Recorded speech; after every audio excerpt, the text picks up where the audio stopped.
Hey there, welcome to Broderos. Tonight, we've got hours of chilling horror stories combined with soothing rain sounds to help you relax and sleep. Before you drift off, leave a comment below and let us know where you're listening from and what time it is. And don't forget to hit that like button and subscribe right away. If you end up not enjoying it, you can always take it back later. Get cozy and let the fear take over. It started with a sound I couldn't quite place. A whisper. Soft at first, like the rustling of leaves.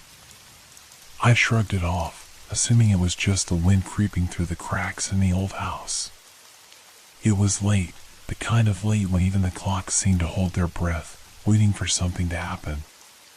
The walls of this house were thick, and I always thought it was just the silence of solitude settling in. But that night, something was different. I had just settled into bed, the covers pulled tightly around me, trying to drown out the unease that always came with the hours of darkness. I hadn't been sleeping well lately, a mix of the old house's creaks and my own wandering thoughts. But then, I heard it again. This time, clearer. A voice. At first, I thought it was just the pipes growing, or maybe a neighbor talking too loudly, though I hadn't heard anyone in the hallway for days. But this voice, it wasn't coming from any direction I knew. It felt like it was coming from inside the walls themselves. The sound slid through the narrow ducts, like a hiss, then a soft murmur. I sat up, heart pounding. It was too late for anyone to be awake around here. Or so I thought. I strained to hear. The whisper was faint, but there. Almost too quiet to understand. "We're not neighbors," it said, the words shivering in the silence. I froze. I couldn't believe it. My mind raced. Maybe it was just the house settling. It had a strange way of making sounds that felt too alive. Or maybe it was the wind again, slipping through the cracks. But no! The voice, soft yet clear, cut through all that reasoning. It came again, the same words, "We're not neighbors." A chill ran down my spine. I wasn't alone in this house. I grabbed my phone, tried to steady my shaking hands, and sent a message to my friend. But the screen blinked out, and the room went completely dark, as if the house had swallowed the light whole. I pressed my back into the headboard, the silence pressing on me from all sides. The whisper came again, and this time it was closer. Almost as if it was right beside me, crawling through the walls. "We're not neighbors." I stood up, my breath caught in my throat. What was happening? What was in the walls? A burst of irrational thoughts filled my mind. Could there be someone hiding in the ventilation? I took a step toward the door, then froze. Something shifted. The quiet was no longer comforting. The house, the very space I'd once found refuge in, felt alien, as if it was turning against me. I wanted to scream, but I couldn't. I could barely breathe. Another whisper. Closer now. Too close. "We're not neighbors." The sound was no longer a murmur, but a presence. It was something that wasn't supposed to be here, and yet it was. Something, or someone, had been waiting for me to hear it. I had to get out. But where? And what was waiting for me in the shadows? My heart was racing as I stood there, frozen in the center of the room, straining to hear the next sound. I couldn't understand what was happening. The house had always been quiet, old but solid, with walls that creaked and groaned in the night, but nothing like this. Nothing like that whisper. I turned to the door, but the heavy feeling in my chest made it hard to move.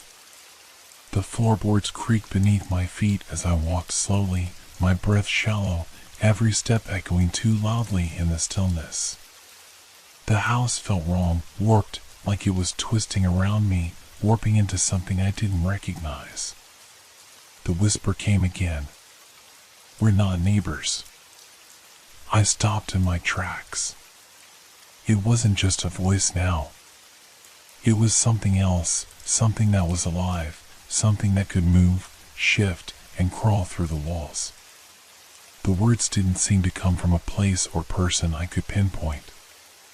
The sound wasn't in the air. It was inside me, inside my head, growing louder.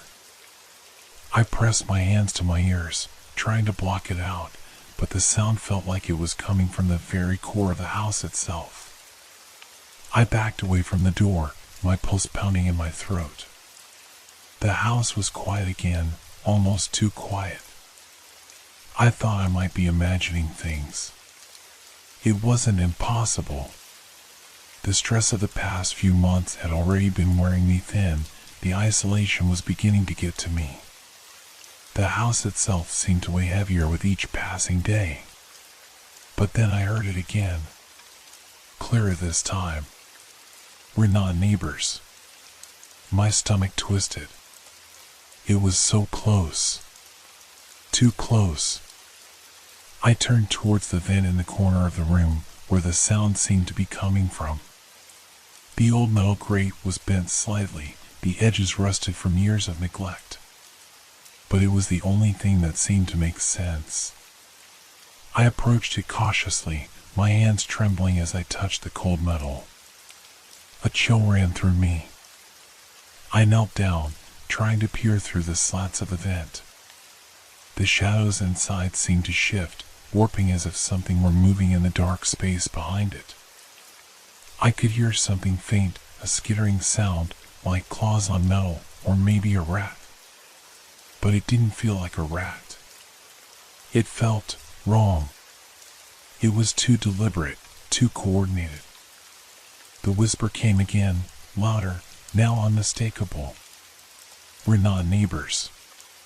It was followed by something else, something that sent a spike of panic through me. A soft, wet sound, like something heavy shifting in the walls. I scrambled back, bumping into the bed in my haste. I couldn't breathe. The walls felt like they were closing in on me. My mind raced with questions I couldn't answer. Was this real? Was it just my mind playing tricks on me? Or was there really something there, something hidden in the walls of the house? I rushed to the window, hoping the cold night air would ground me, bring me back to reality. But when I opened the window, I saw only darkness.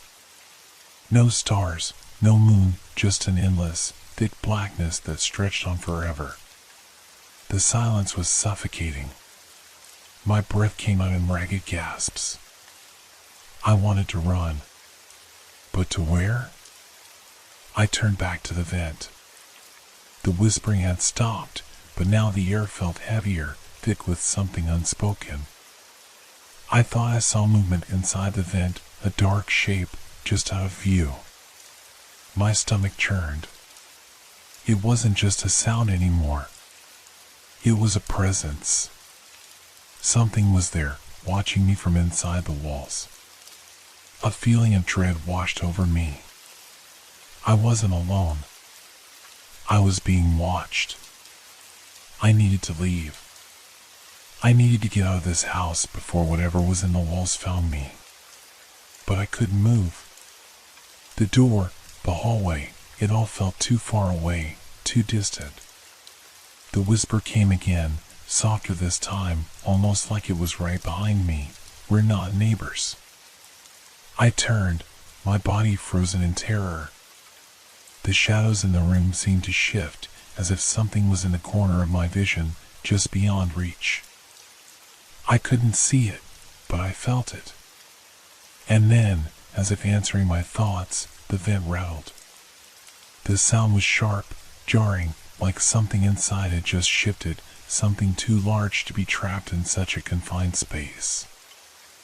I stumbled backward, my mind scrambling for a way out, but there was no escape. No way to outrun the terror that was slowly closing in on me. I could feel it now. It was moving through the walls, through the floors, through the very air I breathed. And then, the words again, clearer than ever, filling the room, "We're not neighbors." I pressed my hand to my mouth, stifling the scream that wanted to escape. It was coming closer. Whatever it was coming for me. I couldn't move. Every part of me screamed to run, but my feet wouldn't obey.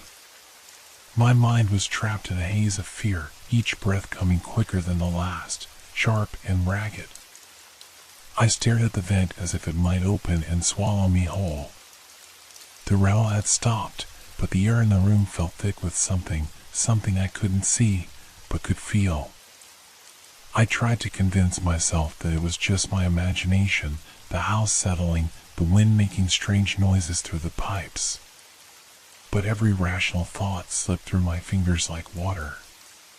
There was something alive in the walls, something that knew I was here, something that was waiting, watching.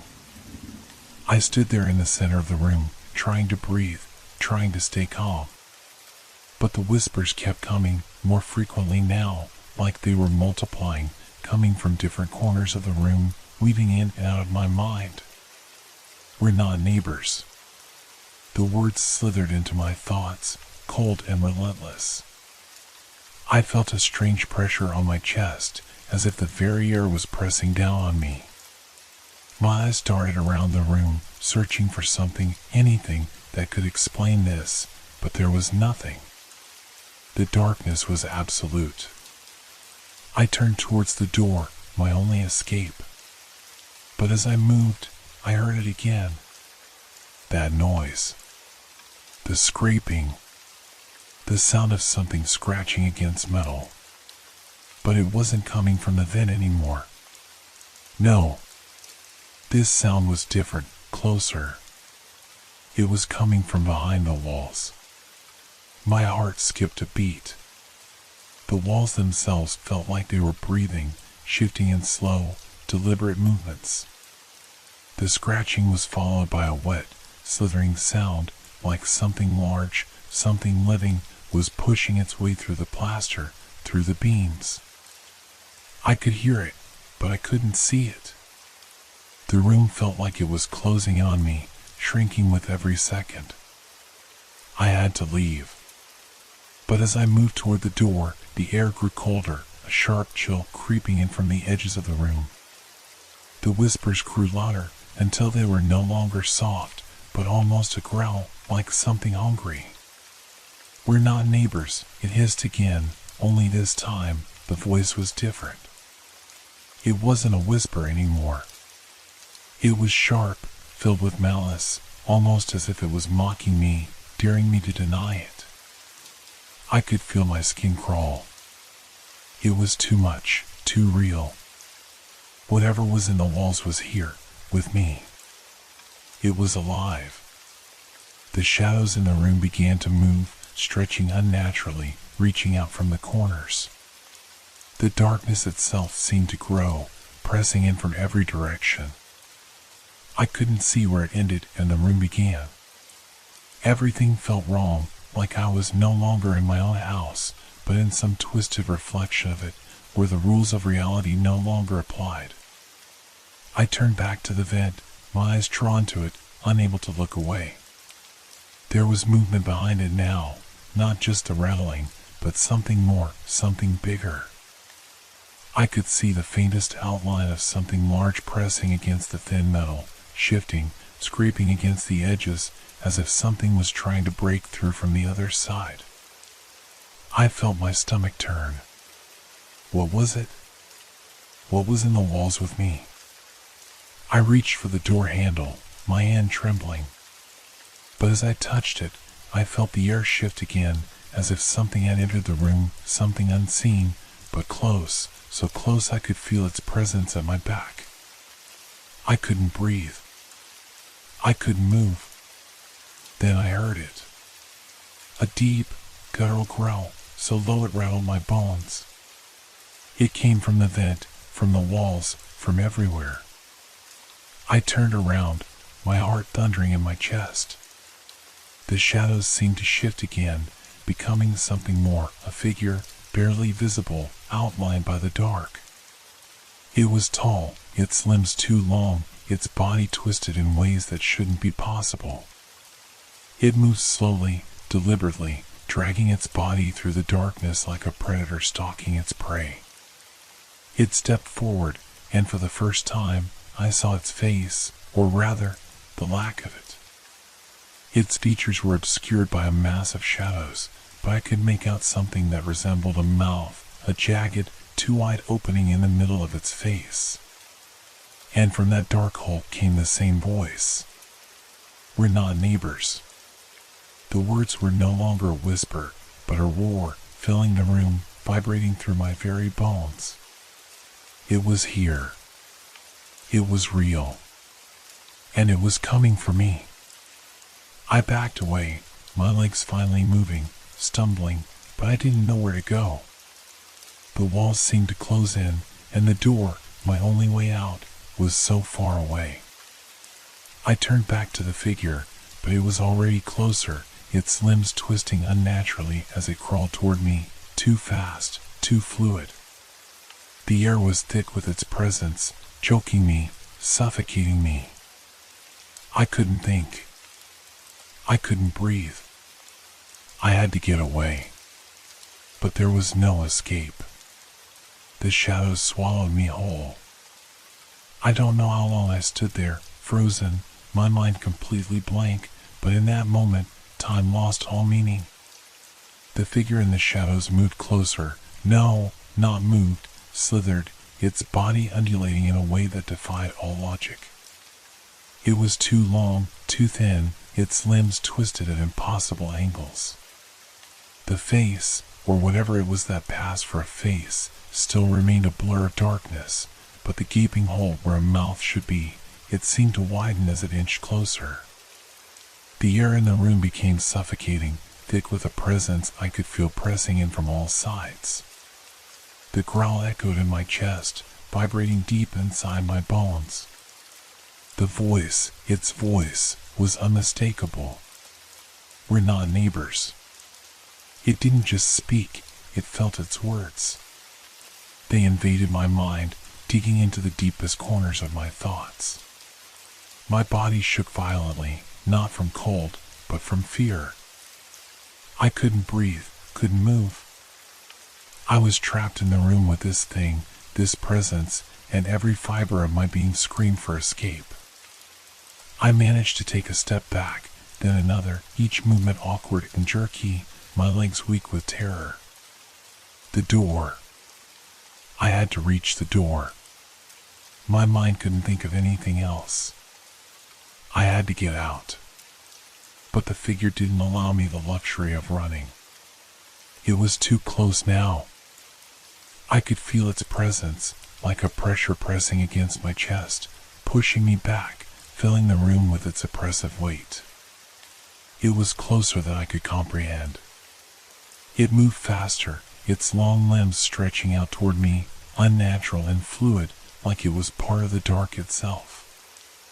I turned and bolted for the door, my hand slamming into the handle. But it wouldn't budge. It was locked. I didn't remember locking it. I didn't even know if it was locked. My breath came in panicked gasps as I pulled at the door, my fingers sliding off the cold metal handle, the rattling of the lock taunting me like a cruel joke. I turned back, only to see the thing now standing in the middle of the room, its twisted figure illuminated by the faint, flickering light coming through the cracks in the door. It had stopped moving, but I could feel it. It was waiting, watching, like it was toying with me, giving me just enough hope to think I might escape, only to snatch it away at the last second. I turned back to the door, frantic now, trying to find any way out. The walls felt like they were closing in on me, narrowing around me, and the air grew colder, the chill biting into my skin. I needed to escape. I had to. My thoughts were fragmented, each one torn apart by the growing pressure of the thing in the room. I glanced back at the vent. Something was moving in there. Something was behind it, something large and heavy, its form pressing against the metal. I couldn't think about it. I couldn't. My mind could barely hold on to the thought of getting out. But I couldn't stay in the room. Not with it. I turned to the window. The glass was cracked, but it would have to do. It was my only chance. I ran to it, my hands slipping on the windowsill as I tried to push the glass open. It wouldn't move. My fingers were numb, too cold to grasp the edge. The voice came again, sharper this time, like a jagged blade scraping across my nerves. "We're not neighbors." The words made my chest tighten, like something was physically gripping me from the inside. I couldn't escape. There was no way out. It was too late. And then I heard it. A scraping, low and deep, like metal against metal. The vent, something, was moving in it. And then, a sound I'll never forget. A sickening crack, as if the walls themselves were breaking apart. The air stilled for a moment. I felt it. The presence was no longer just in the room. It was around me. I turned slowly, dread pooling in my stomach. The figure, the thing, was no longer in the middle of the room. It was right behind me. I spun around, my heart threatening to burst in my chest. And there, standing too close, was the face, or what could be called a face, of the thing. The hole where its mouth should be stretched wider now, impossibly wide, jagged teeth lining the edges of its face like a gaping wound. I couldn't scream. My voice was gone, lost somewhere in the terror. The thing spoke again. But this time, it wasn't the same voice. No longer the whisper, no longer the growl. This voice, it laughed. The sound was deafening, filling every inch of the room, echoing off the walls, filling the empty spaces, crawling into my ears and down my spine. "We're not neighbors," it said again, its voice now warped, distorted by that horrible, mocking laughter. The darkness behind it seemed to deepen, swallowing all light. It stepped forward, and I felt the ground beneath me shift, felt myself falling, though I couldn't move. I couldn't breathe. I was trapped. Trapped in the dark with it. I was no longer sure of where I was. The walls, the floor, the ceiling, they all felt like they were made of soft, shifting clay, warping and bending under the weight of the thing's presence. The laughter still echoed in my head, reverberating in the hollowness of the room like a living thing, a sickly creature gnawing at my thoughts. It was louder now, deafening, a constant hum in the back of my mind. My body was shaking uncontrollably, my legs no longer able to support me as I collapsed to the floor. I pressed my hands over my ears, trying to block it out, but it only got worse. The laughter grew louder, deeper, vibrating through the air, making my teeth ache. It was mocking me. It was enjoying this. The terror in me only fueled it, giving it more power, more control over the situation. I tried to scream, to fight back, but no sound left my throat. I couldn't move, couldn't breathe, couldn't even think straight. The room spun, its edges blurring, twisting into something unrecognizable. The floor beneath me felt soft, like it was sinking into a pit. And then, the laughter stopped. Dead silence followed. My chest rose and fell in sharp gasps, and I felt the weight of the darkness press down on me, suffocating me from all sides. I tried to move, but my body felt like lead. I had to get out. There had to be a way out. but when I looked up, I saw it. The thing was right in front of me, standing still, its massive, twisted body blocking any escape. I could see it clearly now, even in the oppressive darkness. Its limbs were impossibly long, its skin stretched tight, pale and mauve like the surface of old stone. It didn't have eyes, but I could feel its gaze, something cold, something predatory. It was smiling. The hole in its face, the hole that should have been a mouth, had stretched wider, impossibly wide, like a wound that had never healed, jagged edges bristling with teeth, sharp and broken. The laughter had come from there, from the depths of that terrible smile. It bent down toward me, the air growing colder with each movement. I could feel the darkness swirling around it, feeding off its presence. My pulse hammered in my ears, a drumbeat of panic that drowned out everything else. And then it spoke. But this time, it didn't say the same words. The voice was different now. It was no longer a whisper, no longer a growl, no longer that awful laughter. This time, it was softer, more personal. "We've been waiting for you," it said, the words chilling me to my very core. It wasn't a question, but a statement, as if it had known me for ages. As if it had always been waiting for me to find it. The world tilted, and I felt myself sliding into the darkness. My hand reached out, grasping at anything, at the cold, smooth floor, at the walls, but there was nothing. No solid surface. No escape. "We've been waiting," the voice whispered again, growing louder until it felt like it was inside my head, twisting through my thoughts. "And now you're here. Now we're free." The shadows surrounding the thing seemed to expand, to stretch out toward me, pulling the darkness in until I couldn't tell where the thing ended and the room began. I was drowning in it, suffocating in the cold, in the black. It was all-consuming. I tried to stand, tried to move away, but my limbs wouldn't cooperate. They were frozen, locked in place, my body betraying me at the most crucial moment. The thing reached out with one of its long, skeletal hands, fingers that were too thin, too long, like twisted branches of a dead tree.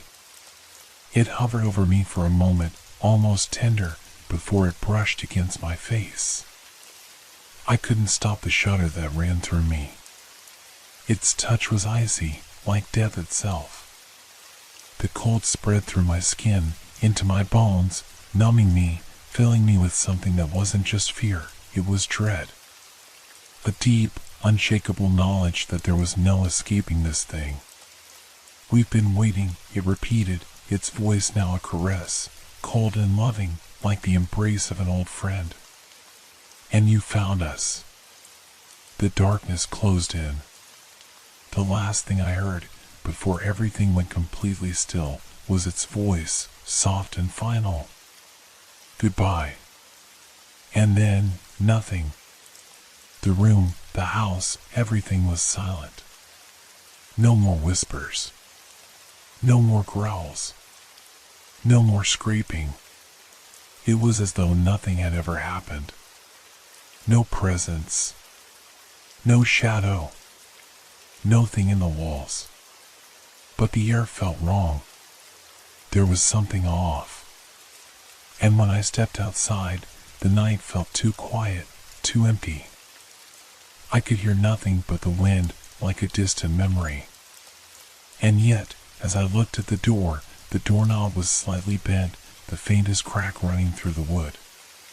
And there, in the corner of the room, was a single broken piece of jewelry, a ring, its edges sharp, as though it had been thrown and shattered just moments before. I didn't know what was real anymore. And I didn't know if I'd ever escape the voices.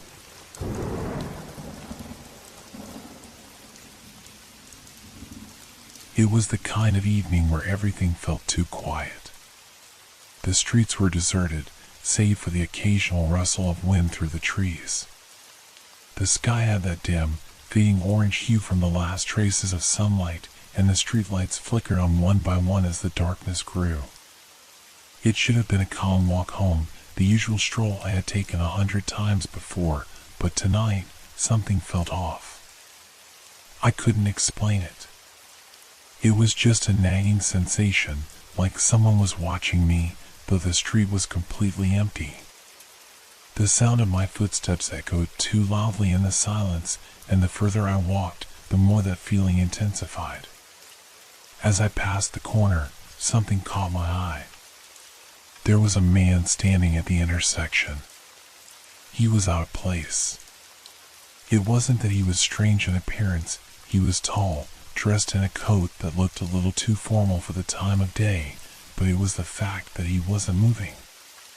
Just standing there, perfectly still, facing the road, like he was waiting for something or someone.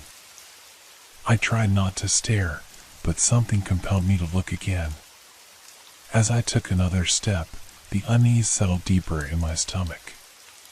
The man was still facing the road, but I could feel his attention shift, as if he was aware of me.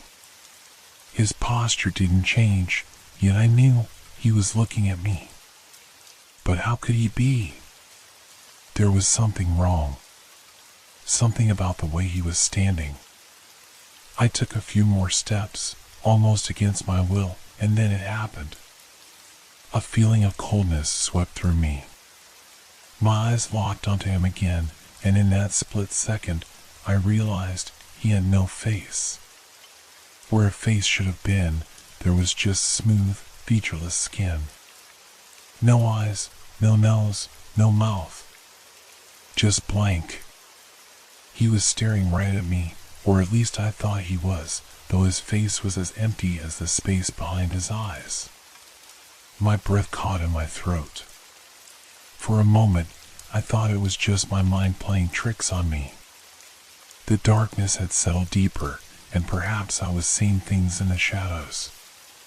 But no, it wasn't a trick. I froze. My body didn't want to move. My legs felt like lead. I was paralyzed, standing there, looking at this man who had no face. Every instinct screamed at me to turn around, to run, but I couldn't. The silence between us was overwhelming. It felt like the air itself was holding its breath. I should have crossed the street and walked away. But instead, I found myself stepping closer, drawn in as if some invisible force was pulling me toward him. The closer I got, the more I realized just how still he was. His feet didn't shift, his body didn't twitch. He was simply there.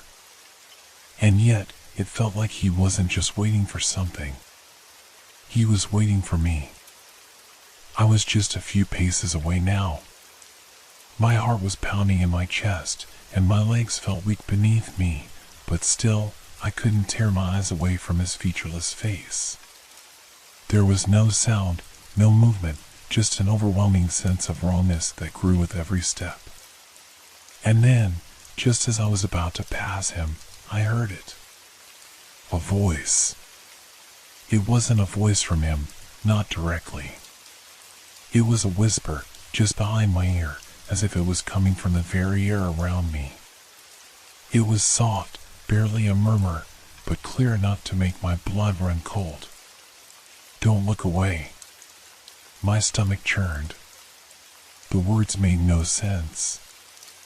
Who was talking? My mind raced, but my body wouldn't respond. I couldn't stop looking at him, at the place where his face should have been. And then, just as I thought I might pass out from the weight of the dread sinking into my bones, I heard another sound. It was a shift, like the scraping of fabric against itself, a barely perceptible movement. I looked down at his hands. They were outstretched slightly, as if to say, "Stop," to warn me. But I had already passed him. I couldn't stop myself. And yet, as I walked further into the street, I felt his presence behind me, following me. There was no turning back now. The man without a face had followed me. I couldn't shake the feeling of eyes on me as I hurried down the street. The air around me seemed to grow thicker, pressing against my skin like the world was holding its breath. The man, the one without a face, had vanished from my sight, but that didn't mean he was gone. I could still feel him there, lingering in the space behind me. I tried to focus on the street ahead, willing myself to ignore the sense of unease that crawled up my spine. It was irrational, I knew that. People don't just disappear, especially not in a place like this. But every instinct in my body screamed that something was terribly wrong. I quickened my pace, my footsteps growing louder against the pavement, though the sound was muffled by the stillness around me. It was a strange thing, the way the world around me seemed to hold its breath. The only noise was the faint wind rustling through the trees, but even that felt distant, like it wasn't really there. I glanced over my shoulder, half expecting to see him standing there, watching me. But the corner where I had last seen him was empty. No trace of his strange, silent presence.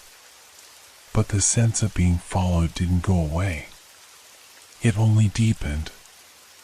I had this horrifying feeling that he was there, just out of view, moving with me as I walked. There was no way I could outrun him, not if he was watching, waiting. His stillness had been unnerving, but it was the quiet, the silence, that was the most terrifying part. It made everything feel wrong. Like something had already happened, something I hadn't noticed. A step out of time. I stopped suddenly, the thought striking me, what if I didn't just imagine it? What if I wasn't the only one who had noticed him? I'd been walking down this street for years, but that man, he hadn't been there before. My pulse raced. Had he been watching me longer than I realized? Or was it all just my mind playing tricks on me? I shook my head, trying to clear the thought. It didn't matter. He wasn't real. I was just imagining things. The man on the corner, he wasn't real. There was no way. But as I resumed walking, the tension in my body only grew. It was like I could hear him, his footsteps behind mine, matching my pace. But when I turned again, there was no one. The street was still, unnervingly still, as if time itself had forgotten to move. I rounded the corner, the familiar houses standing like sentinels in the night. I should have felt safe here. This was my neighborhood, the place I'd always come home to. Yet now, every corner seemed to loom larger, every shadow seemed to stretch unnaturally long. It was like the street itself had changed, like it wasn't quite the same anymore. I stepped onto the sidewalk, my hand brushing the cold metal of the streetlight as I walked. The wind had picked up again, this time a little stronger, and I could smell something odd. A metallic, almost rancid odor, like old pennies or something decaying. It was faint, but it lingered in the air, clinging to my clothes, my hair. And then it came again. The whisper. It was soft at first, just a barely audible sound behind me. It felt like it was coming from inside my head, but I knew it wasn't. It was there, right at the edge of my hearing, like the softest breath. "Don't run," the voice murmured. It wasn't threatening. It wasn't pleading. It was cold, calm, detached. I froze. My heart pounded. I couldn't breathe. Was this a dream? Was I losing my mind? I wanted to scream, to shout, to ask who it was, but my throat closed up. I couldn't speak. The words, they stuck in my chest like rocks. I turned around quickly, expecting to see the faceless man standing right behind me. But the street was empty. There was nothing but the dim glow of the streetlights casting long shadows on the pavement. A gust of wind suddenly swept past me, colder than before. The smell lingered stronger now, almost overwhelming. I held my breath, trying to push it out of my mind, but the air felt wrong. "Don't run." The voice was clearer now. Louder. Closer. I jerked my head to the side, my eyes scanning the street. No one was there. But I could still feel it. The weight of his presence. Like he was right there, standing just behind me, waiting. I started walking again, faster this time, unable to shake the feeling of being hunted. Every step I took felt like a step towards something I couldn't see. Something that was always just out of reach. My mind raced, each thought fighting with the next. Maybe it was just my imagination. But it didn't feel like that. It felt like something real, something that had been lurking in the corners of my mind, something that had waited until now to reveal itself. And then, just as I was about to turn into my driveway, I heard it again. This time, it wasn't a whisper. It was a sound, a soft scrape, like fingers dragging along the concrete behind me.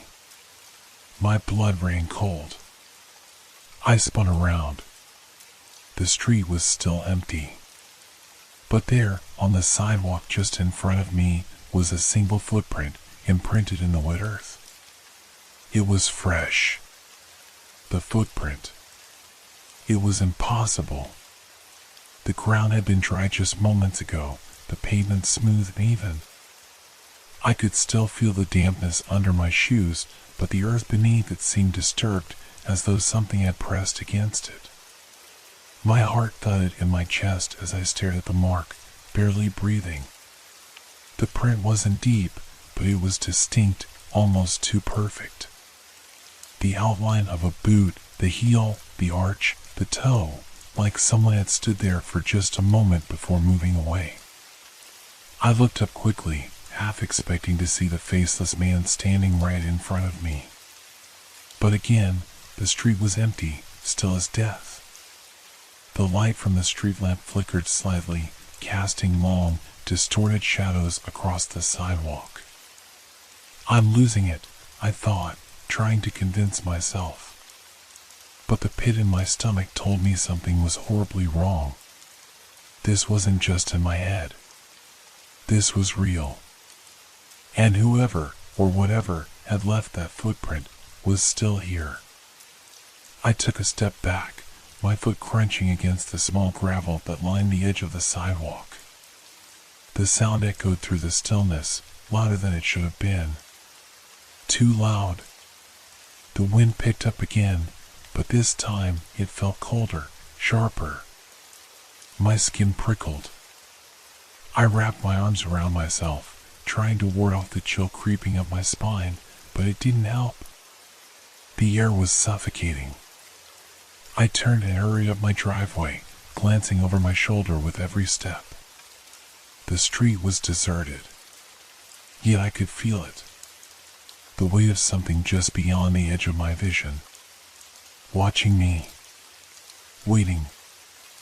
I reached the front door and fumbled for my keys, my hands trembling so badly I could barely grip them.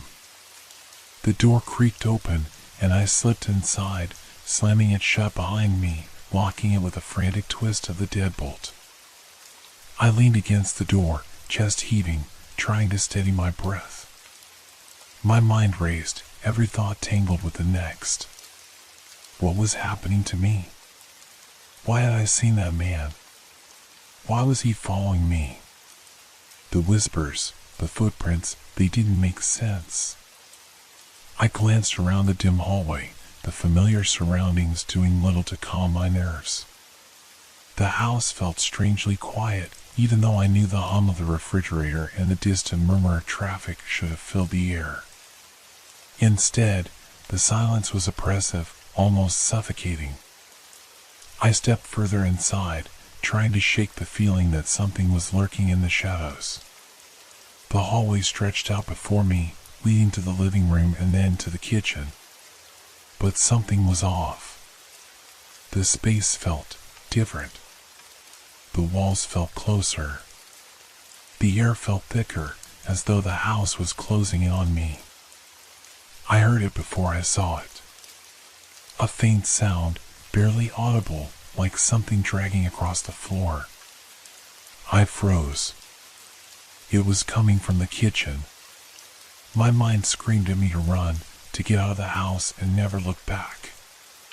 But my feet didn't move. I was rooted to the spot, unable to break free from the icy grip of fear. The sound continued, slow and deliberate, dragging across the wooden floor, like something, or someone, was moving in there. I swallowed hard. My mouth was dry, my pulse racing in my throat. I couldn't even think straight anymore. The house was supposed to be my sanctuary. It was supposed to be the one place I could feel safe. But now, it felt like the walls themselves were closing in, suffocating me. I crept toward the kitchen, every step heavy and hesitant. The sound was getting louder now. It was unmistakable, a dragging sound, followed by a soft scrape, like something was slowly pulling itself across the floor. It was a sound that made my skin crawl, that made my stomach turn. I reached the doorway and stopped, staring into the dark room. The kitchen light was off, casting the entire space in shadows. The only source of light was the faint glow coming from the living room, just beyond the doorway. But that was enough for me to see something. The corner of the kitchen, where the counters met the wall, was disturbed. The shadows there seemed deeper, like they were shifting. Something was crouching there, hunched down low to the floor. I could just make out the shape of it, a dark silhouette, motionless. My breath caught in my throat. I knew, without a doubt, that it was the same feeling I'd gotten on the street. That feeling of being watched, of being followed. But this was different. This was in my home. I stepped back slowly, not daring to make a sound. My heart pounded in my chest. I had to get out of there. I had to leave, now, before it. A sharp creak from behind me. The floorboard shifted under the pressure of something heavy, just as the door behind me opened. I spun around. Nothing. Just the empty hallway. The door was ajar, a sliver of light from the front porch spilling inside. But then, something caught my eye. A figure in the doorway. Just a shadow, but I could tell it was wrong. The shape was too tall. Too still. I took a step back, my heart hammering in my chest. And then I saw it, the thing that made everything snap inside my mind. The thing that made every nerve in my body scream in terror. The figure, standing in the doorway, was looking directly at me. And it had no face. The room spun around me, my thoughts a blur. The figure stood there, unmoving, in the doorway, its featureless face staring directly at me. My chest tightened, every breath shallow as I fought to keep my body from freezing up completely. It wasn't a man. It couldn't be. Humans didn't look like that, tall and unnervingly still, like a statue carved out of pure shadow. The figure's body seemed to melt into the darkness of the hallway, as if it had been born from the very shadows it stood in. My eyes refused to leave it, even though every instinct screamed at me to turn around and run, to flee to the safety of the street outside, to escape from whatever nightmare had crept into my home. But I couldn't move. It felt like time had slowed to a crawl. The seconds stretched on endlessly, and all I could hear was the pounding of my own heart, like a drumbeat growing louder with every passing moment. And then it shifted. not its body, no. The figure stayed frozen, but something changed about it, a subtle shift that felt like an illusion, like the darkness around it had deepened even further, pulling it more into the blackness of the hallway. My head throbbed from the pressure of trying to understand it. I couldn't wrap my mind around it. How could something exist without a face? How could it feel like it saw me, even when there was nothing but a blank space where its eyes should have been? I swallowed, trying to force air into my lungs. "What do you want?" My voice cracked, the sound feeling foreign as it left my throat. The figure didn't respond, of course. It never did. It just stood there, a presence that made the walls feel smaller, the air thicker. I took a step back, barely aware of the movement as I edged closer to the kitchen, the only place where I could hide behind something. Anything. My mind raced with thoughts of what to do, what to say, if I could even speak again. Then, a sound, a scrape, soft but unmistakable, coming from somewhere deeper in the house. It wasn't a knock. It wasn't a creak from the old pipes or the settling of the house. This was something different, something unnatural. It came from the upstairs hallway, from the direction of the bedrooms. My blood ran cold. I couldn't be imagining it. I had heard it. The movement. The sound of something shifting in the dark corners of the house, just out of sight. The thing in the doorway wasn't alone. My eyes snapped back to the faceless figure in the hallway. It hadn't moved, but I could feel its presence growing, as though it was pulling something out of the shadows, feeding off the fear it had instilled in me. I had to act. I had to do something. Without thinking, I turned and dashed for the kitchen, my heart pounding in my chest. I slammed the door shut behind me, my hand shaking as I locked it. The sound of my breath filled the room, fast and panicked, like I was running out of time. But the feeling didn't go away. The weight of it, the presence of something close, watching, waiting. A chill crept down my spine. I could feel it, even with the door between us. The faceless man, whatever it was, wasn't just outside. It had followed me in. It was here, in my house, in my space. I pressed my back to the kitchen counter, trying to steady myself. I needed to think. I needed to find a way out. Maybe the back door? Or the garage? But I couldn't go out there. Not with that thing waiting for me. The scraping sound from upstairs came again, this time louder. It echoed through the quiet house like the scraping of a blade against metal. It was coming closer. No, no. A sudden thud rang out, making me jump. The figure had moved. It was no longer standing in the hallway. It was closer now. I didn't need to see it to know that. It felt like the walls themselves were closing in, squeezing the very air from my lungs. I backed away from the kitchen door, every muscle in my body tense. I couldn't stay here. If that thing had made it this far, I couldn't wait for it to reach me. The scraping sound again. Closer now. I glanced to the back door, still locked, still my only escape. But as I moved toward it, the door to the kitchen slowly creaked open. I froze, not daring to breathe.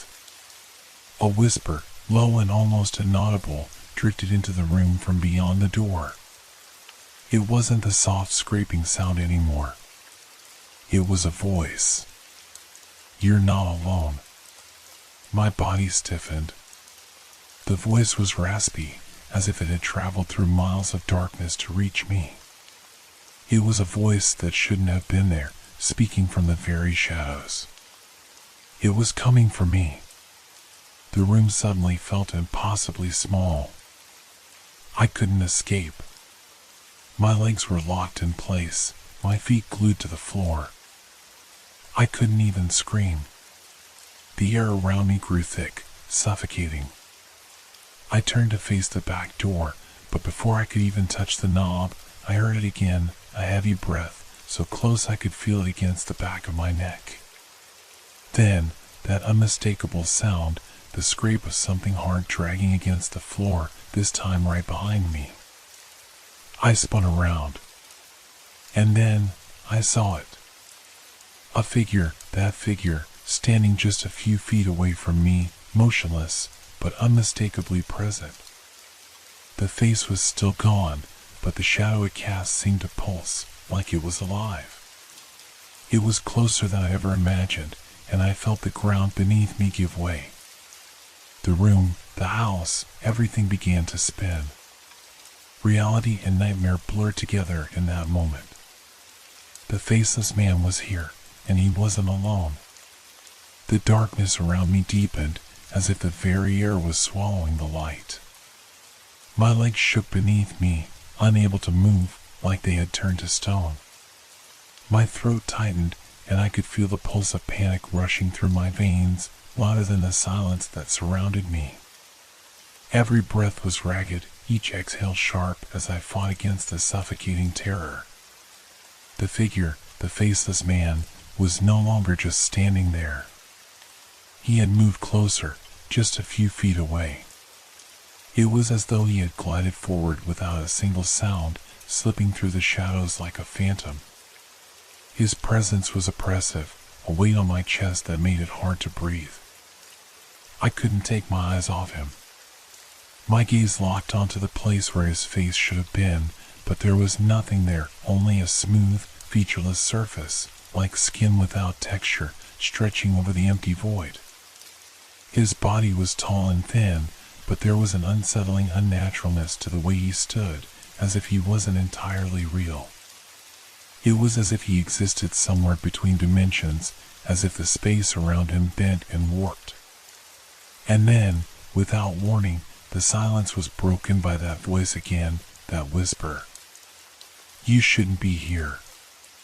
It was soft, barely a breath against the silence, but it cut through me like a knife. My pulse quickened, and the room felt colder, the air thick with a presence that I couldn't comprehend.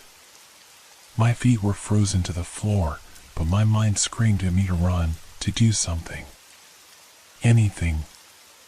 I turned toward the back door. It was still there, the escape that had once felt like my lifeline. But the figure, he had already blocked the way. No, it wasn't just the figure. It was something else. A dark shape, writhing like smoke, appeared behind him, a shadow that clung to the edges of the room like it was alive. Like it was a part of him. Suddenly, I felt a tug at the back of my mind. It was a familiar sensation, one I had ignored for far too long. The house. The walls. Something had been wrong from the start. Every creak, every whisper, every shadow. I had been in this house for months, but I had never truly known it. Not really. There were corners of the house I had avoided, spaces I never visited. The attic. The basement. But now, those places seemed to pull at me, calling to me with an urgency I couldn't ignore. A scream built up in my throat, but it never escaped. The air was too thick, too heavy to allow such a sound. I was trapped in the suffocating silence of this moment. The shadow behind the faceless man began to move. It wasn't just a shadow anymore, it was growing, taking on form, becoming something far worse than I had imagined. The figure's shape contorted as the darkness seemed to liquefy, flowing like tendrils around his body. My heartbeat hammered against my ribs. I had no choice. I had to do something. I stumbled backward, my legs still refusing to carry me. The kitchen was the only place where I could hide, where I could find something, anything, to protect myself. But the figure didn't allow me to move. His presence felt suffocating, like his gaze was holding me in place. That's when I heard it again, a sound from upstairs. A shuffling. Footsteps. Not from the faceless man, but from somewhere else.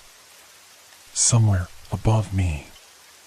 The sound of something heavy dragging across the floor, slow and deliberate. I couldn't think.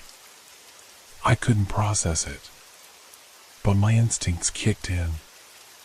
I had to get to the door. Now. I lunged for the back door, my hand trembling as I reached for the handle. I didn't dare look back at the figure, but I could feel him. I could feel his presence pressing into the air behind me. My fingers brushed against the cold metal of the door handle just as a loud crash erupted from upstairs. Something had fallen. Something moved. I flung the door open, stumbling outside into the darkness. The cold air hit me like a shock, snapping me out of my dazed state. But the relief was short-lived. The darkness of the yard stretched out before me, empty and still. There was no escape here, no safety. I turned back, my eyes scanning the house, half expecting the faceless man to be right behind me. But there was nothing. Only the eerie silence of the night stretching across the street like a veil. But the feeling didn't go away. Something else was watching me now. I could feel it, like 1,000 eyes hidden in the dark corners of the yard, hidden beneath the thick shadows of the trees. My mind reeled. I needed to get out. I needed to get as far from this place as possible. But as I stepped away from the door, I froze. I heard a voice. The same raspy whisper. "You can't leave." I whipped around. There, at the threshold of the open back door, was the faceless man. Standing, unmoving, as if he had never left. His body seemed to shimmer, blending into the dark outline of the house behind him. He hadn't followed me out. He wasn't outside. He was inside my mind. A chill shot down my spine, and for the first time, I realized something terrifying. I had never truly escaped. The house was already inside me.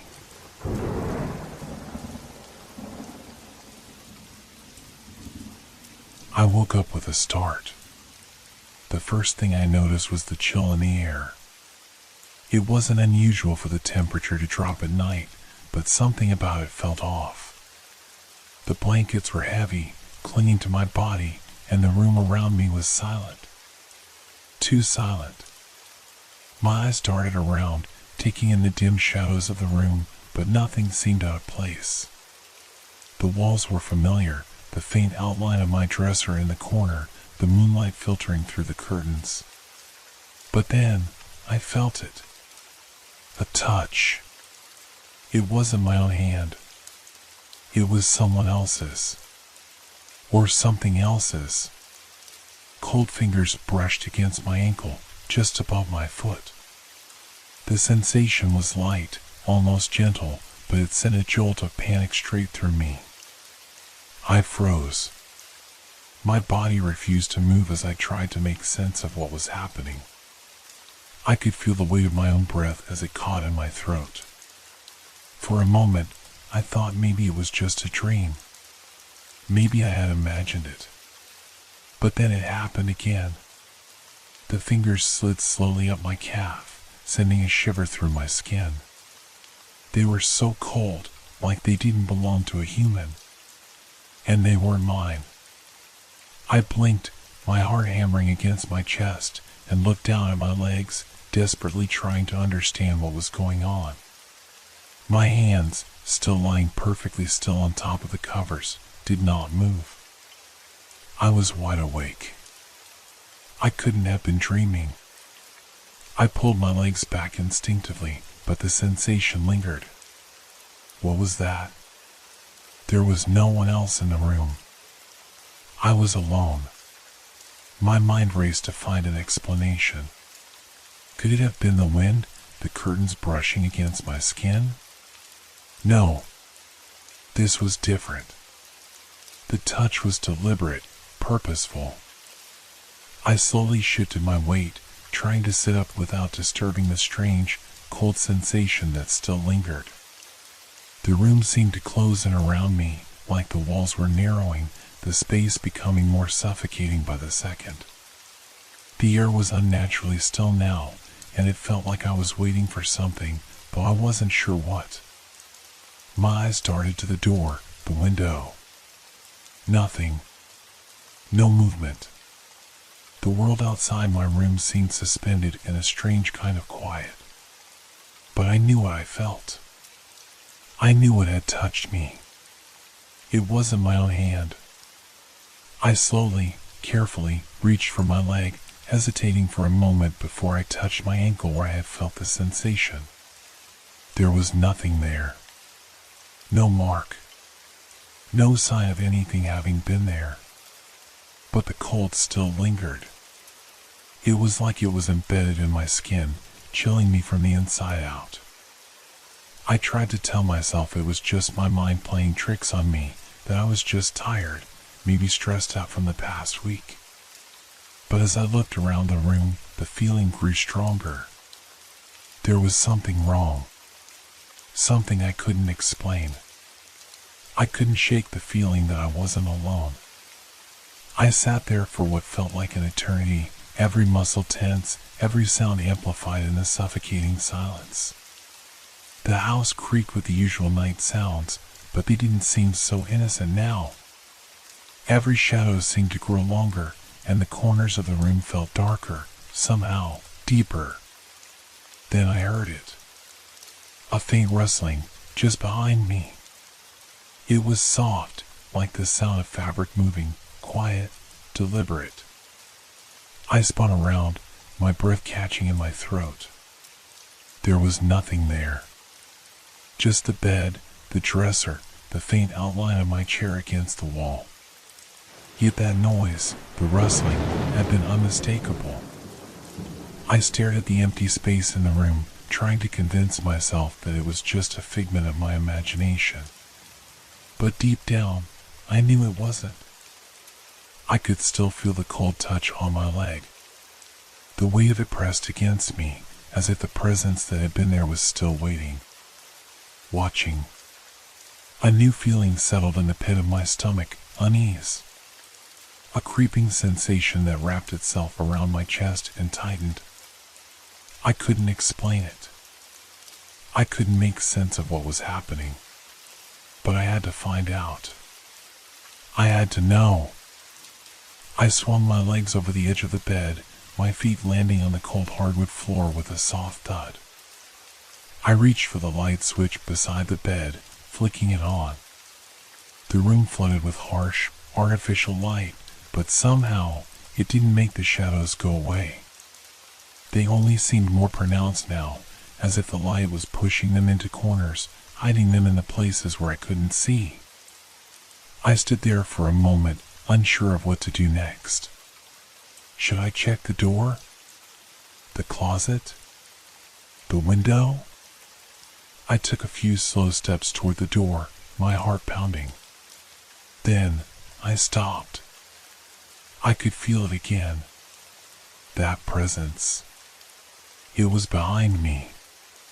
Without turning, I reached for the door handle and pulled. The door opened with a creak, revealing the dim hallway beyond. I stepped out, my body still tense, but the feeling of being watched, didn't leave. It was there, like an invisible weight pressing down on me. I couldn't shake it. Who had touched me? The hallway stretched out in front of me, its familiar shadows now taking on an unsettling quality. The soft hum of the house's old plumbing seemed louder in the silence, and I could hear the faint creak of the wooden floorboards beneath my feet as I took a cautious step forward. But it wasn't the usual creaks of a settling house. No, these were sharper, like the sound of something waiting. I hesitated. The warmth of my room, where the light had felt almost safe, now seemed so far away. The hall was darker than usual, even with the overhead light on. The glow from the light bulb overhead barely reached the corners of the room, where the shadows seemed to hide things that weren't there before. It felt wrong. I rubbed my arms, trying to stave off the creeping chill that had followed me from the bedroom. But it wasn't just the cold that made my skin crawl. It was the feeling. The sensation of being watched, of something just beyond my reach, something that had been in my room and was now following me. I could still feel the touch of those cold fingers on my ankle. The sensation was like a memory that wouldn't fade, still fresh and lingering under my skin. It sent a shiver down my spine every time I thought about it, and the thought of returning to that bed made my chest tighten. What was it? My breath came out in shallow gasps as I slowly moved down the hallway, each step slower than the last, as though I feared making a sound that would disturb the quiet. And then, there it was again. A soft rustle, just behind me, like someone was moving through the hallway, their footsteps light and deliberate. I stopped dead in my tracks, my heart thundering in my chest. I spun around quickly, my eyes darting into the dim hallway behind me, but there was nothing there. Just the same empty corridor with shadows clinging to the walls. I turned back toward the living room, my pulse quickening. The noise hadn't been loud, just a faint disturbance, but it was enough to make me question everything. I reached for the light switch, the one that controlled the hallway lights, and flicked it. The bulb overhead buzzed to life, casting sharp shadows across the walls. Still nothing. But the silence was deafening. The hum of the house was gone. The rustling, the movement, had I imagined it? The question gnawed at me, but I couldn't trust my own mind anymore. Every part of me screamed to turn back and go into the safety of my room, to lock the door and pretend nothing had happened. But something was pulling me forward. Something told me I had to know what was going on. The rustling noise came again. Only this time, it wasn't behind me, it was ahead of me. I froze. My breath caught in my throat. It wasn't the wind. It wasn't the house settling. There was something, someone, moving in the dark hallway just beyond my line of sight. I took a cautious step forward, my body trembling as I crept closer, my eyes scanning every corner, every shadow. I couldn't make sense of it. The air around me felt thick, like it was pressing against my skin.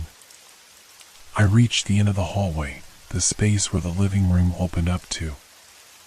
I could hear the faint hum of the refrigerator from the kitchen on the other side of the room, but the living room itself was dimly lit, with the curtains pulled shut, blocking out the moonlight. I stepped inside, my pulse racing. The floor felt like it was swallowing my steps, my sneakers muffled against the carpet as I moved further into the room. Then, as I reached the center of the room, I stopped. The air felt colder now, way colder. A draft? It didn't feel like one, but the temperature in the room had dropped significantly. I shivered, but not from the cold. It was that same feeling, the same unease, as though something was in the room with me. And then I saw it. In the corner, near the window, was a shape shrouded in shadow. At first, it seemed like nothing, just the way the curtain folded or the way the light hit the wall. But as I stared at it, my breath caught. The shape seemed to shift, just slightly, as if it were moving, shifting in a way that wasn't natural. It was almost like it was breathing. It couldn't be. I stepped forward, my heart beating in my throat. The shape remained, but I still couldn't make out what it was. It was darker than the rest of the room, its edges too sharp, too distinct. A feeling of dread swept through me like a wave. I wasn't alone in the room. Hello? I called out, my voice barely more than a whisper. My throat felt tight, the words not wanting to come. No response. I stepped closer, my hands trembling. Every part of me screamed to turn and run, but my legs wouldn't listen. I was rooted to the spot, unable to move, staring at that shifting shape. It was like something wasn't supposed to be there, but it was. Was it even real? The air seemed to thicken as I stepped forward again. I was almost there, just a few feet away when the shape suddenly moved. It wasn't a rustle this time. It was a sound that chilled me to my bones, the sound of a slow, deliberate drag, like something heavy was being pulled along the floor. It wasn't the kind of sound a curtain makes. It wasn't a breeze. It was the sound of something alive. I rushed forward in a panic, reaching out, but just as I extended my hand, the shape dissolved into the shadows, disappearing as quickly as it had appeared. I was left standing alone in the center of the room, the cold air still hanging heavy around me, my breath shallow and rapid. My heart was racing, and I was shaking uncontrollably now. What had I seen? I stood there, frozen in the middle of the room, the unsettling silence pressing on me like a physical weight. My eyes darted around, searching the corners, the shadows, for anything, any sign that what I just witnessed was real. But the room seemed as it always was, quiet, still, and eerily ordinary. The faint hum of the refrigerator from the kitchen was the only sound breaking the heavy silence. My heart thudded in my chest, and I struggled to swallow, my throat dry and tight. There was no denying what had just happened. The shape, the movement in the corner, it had been too real. Too alive to be a figment of my imagination. I rubbed my palms together, trying to calm myself, but the air felt thick, stifling, as though the atmosphere itself was pressing against me.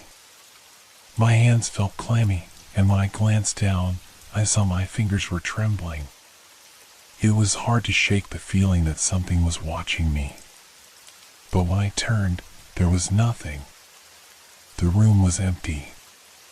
Empty, but for the silent weight of something unseen. I slowly walked toward the door, my feet dragging, as though they were weighed down by something more than just fear. My thoughts were jumbled. Part of me wanted to believe I had imagined the whole thing, that it was some trick of the mind, but I couldn't. I couldn't deny the chill in the air or the way the shadow had shifted. The touch, the sensation of it, was still fresh on my skin. But then, as I reached the doorway, I felt it again. That cold pressure on my ankle. The fingers were back. Only this time, they weren't just on my ankle. They were creeping higher, sliding up my leg as though they were part of the air itself, an invisible touch that chilled me to my very bones. I gasped and whipped around, my breath coming out in ragged, uneven gasps. There was nothing there. Nothing at all. No one. Yet the sensation remained. Those cold, ghostly fingers were still gripping my skin. They didn't feel like they belonged to anyone, at least, not anyone human. They felt wrong. Like they were part of something much larger, something that shouldn't exist in this world. Something that had crossed the boundary between the living and the not-so-living. I stumbled backward, my heart hammering in my chest. I had to get out of this room. I had to leave before whatever was in here with me, whatever was touching me, could do more than just haunt me with its presence. But as I turned toward the door, I froze. The shadows by the hallway weren't right. They had shifted. The hallway that had always been a simple passage leading to the other rooms of the house was now a dark, foreboding corridor. The air in the hall was thick, almost tangible, and the walls seemed to close in on me. The dim light above flickered, casting long, twisted shadows along the floor that seemed to move of their own accord. And then, there it was again. A touch. Not on my leg this time. It was on my back. Fingers pressed against the bare skin of my spine, sending a cold shock through my body. I couldn't move. I couldn't even scream. The pressure on my back wasn't soft like before. It was firm, deliberate, as though whoever or whatever was touching me was trying to communicate something. I spun around, my eyes wide with terror, expecting to see a person standing behind me. But there was nothing. Nothing at all. The air felt thicker now. I felt suffocated by it. I could feel the presence behind me, the cold, oppressive weight of it, but when I looked, all I saw was empty space. And yet, the pressure was still there, as if invisible hands were clutching at my flesh. I stumbled back a few steps, my hands reaching for the nearest thing to steady myself. I grabbed the back of a chair, clutching onto it like a lifeline. The sensation of being touched, of being followed, was driving me to the edge of sanity. Was I losing my mind? Had the isolation of the house finally gotten to me? But then, it came again. This time, it wasn't a touch, it was a pull. It was as though something was trying to drag me back toward the darkness of the hallway. The invisible force gripped my shoulders, pulling me forward with a strength I couldn't resist. I dug my nails into the chair, my knuckles white with effort, but it was no use. The force was relentless. It tugged at me, dragging me closer and closer to the edge of the room, toward the shadowed hallway. I screamed, truly screamed, as the pressure built, my body being pulled by unseen hands, and for a split second, I thought I was going to be ripped away, swallowed by whatever was lurking in that dark hallway. But then, just as quickly as it had begun, it stopped. I was left standing in the center of the room, panting, drenched in cold sweat. My body was trembling violently. My hands were still clutched around the back of the chair, but the pressure had vanished. The air felt normal again. I looked around the room, my eyes wild, searching for any sign of what had just happened. But there was nothing. No one. Just the same empty room, the same faint hum of the refrigerator from the kitchen. My heart was still pounding in my chest, my breath ragged. But I couldn't shake the feeling that something was still there. Something was watching me, waiting. The touch was still with me. And I knew, in the pit of my stomach, that it wasn't over. I didn't sleep. Not that night, not the next. Time seemed to bend and stretch, but all I could focus on were those fingers, cold, invisible, pulling, touching. I kept replaying the events in my head, hoping that I'd wake up, that it had all been a dream. But the remnants of that feeling, that pressure on my skin, told me otherwise. The next morning, I decided I couldn't stay in the house anymore, not like this. I had to get out. Maybe a change of scenery would help me shake the feeling that something was creeping just beyond my perception. But as I packed a bag, a strange hesitation gripped me. I was getting ready to leave, and yet I couldn't stop glancing over my shoulder, expecting something or someone to be there. The house felt different. It was quieter than usual, as if the walls were holding their breath, waiting. The floor creaked beneath me, the sound so sharp that it made me jump. I looked around, my skin prickling. No one. Nothing. The same stillness I had come to dread. But then came the sound. That small, almost imperceptible whisper. It was faint, like a breath, but it was there, behind me, to my right, as though someone was standing just out of view. I spun around. No one. I shook my head, trying to clear the fog that seemed to have settled inside my mind. It's just nerves, I told myself. It's just the stress. But I couldn't shake the feeling that I was being watched, followed, observed by something that wasn't quite human. It wasn't rational, but it was real. And it was suffocating. I grabbed my bag, not bothering to look back again, and headed for the door. But just as my hand touched the doorknob, a sharp pain shot through my leg. I stumbled forward, my foot giving way beneath me. The pain was sudden and intense, like someone had dug their fingers into my calf. My breath caught in my throat. I fell to my knees, clutching the leg, trying to make sense of what had just happened. But as I looked down at my leg, my heart stopped. There were marks. Deep, red indentations where fingers had pressed into my skin. But there was no one there. The room was empty. The pressure lifted. I could still feel the phantom touch, like an echo on my skin, but when I looked, the room was bare. There was nothing. I stood up, heart racing, and moved quickly to the door. My hands were shaking, and I fumbled with the handle, finally wrenching it open. Outside, the cold air hit me like a shock. The world seemed vast and open compared to the suffocating walls of the house, but even in the wide open space, I didn't feel safe. I had to leave. I had to get out of this place, away from whatever was still lurking inside those walls, clinging to me. But as I walked down the front steps, something caught my eye, a glimmer near the ground, almost imperceptible in the light of the early morning. I crouched down, my hands trembling as I reached for it. A ring. A small, silver band, bent and slightly scratched. I didn't recognize it.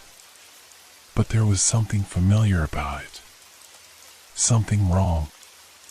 I picked it up, and in the split second before I tossed it away, a memory flashed in my mind, vivid, clear. The image of the ring, bent, discarded, in the dark woods. I had thrown it away. I had left it there. But now it was here, in front of me. I turned quickly, my pulse hammering in my ears. No one was around. No one could have placed it there. But somehow, it had found its way back to me. I dropped the ring, stepping back quickly, the dread washing over me in waves. There was no escaping this. Whatever this was, it had found me. And the touch was only the beginning. A sudden gust of wind rushed past me, cold and sharp, and the unmistakable sensation of fingers against my skin returned. This time, though, it wasn't just on my leg. It was on my arms, my shoulders, as though someone was wrapping their hands around me, pulling me toward the shadows. I spun around, but there was nothing there, no one. Yet the touch was still there, everywhere. I ran. I ran like I had never run before, through the yard and down the street, desperate to escape. The air around me felt thick, oppressive, like I was being drawn into some unseen force, something that didn't belong here, something that shouldn't exist. My footsteps echoed in the quiet morning, and I heard it, closer than I had ever heard before. A whisper. My name. But no one was calling it. The grip on my arm tightened, pulling me, guiding me back. I fought against it, stumbling forward, but the force was too strong. It felt like invisible hands were locking around me, dragging me toward the inevitable. I turned once more, and this time, I saw it. A shadow. It stretched out before me, long and thin, its edges rippling as though it were made of liquid night. And then, there it was again. A touch. A cold, relentless pressure on my chest. And the whispering grew louder. The foreign hands weren't just touching me anymore. They were pulling me into the darkness. And there was no escape. I couldn't breathe. My chest constricted as the invisible hands continued to tighten around me. I could feel them, cold, firm, pressing down with an unsettling force. My heart hammered in my ears, but the world around me was muffled, as though the air itself had thickened, pressing in on me from every direction. I didn't know where I was anymore. The street I had just run down now seemed foreign, distorted.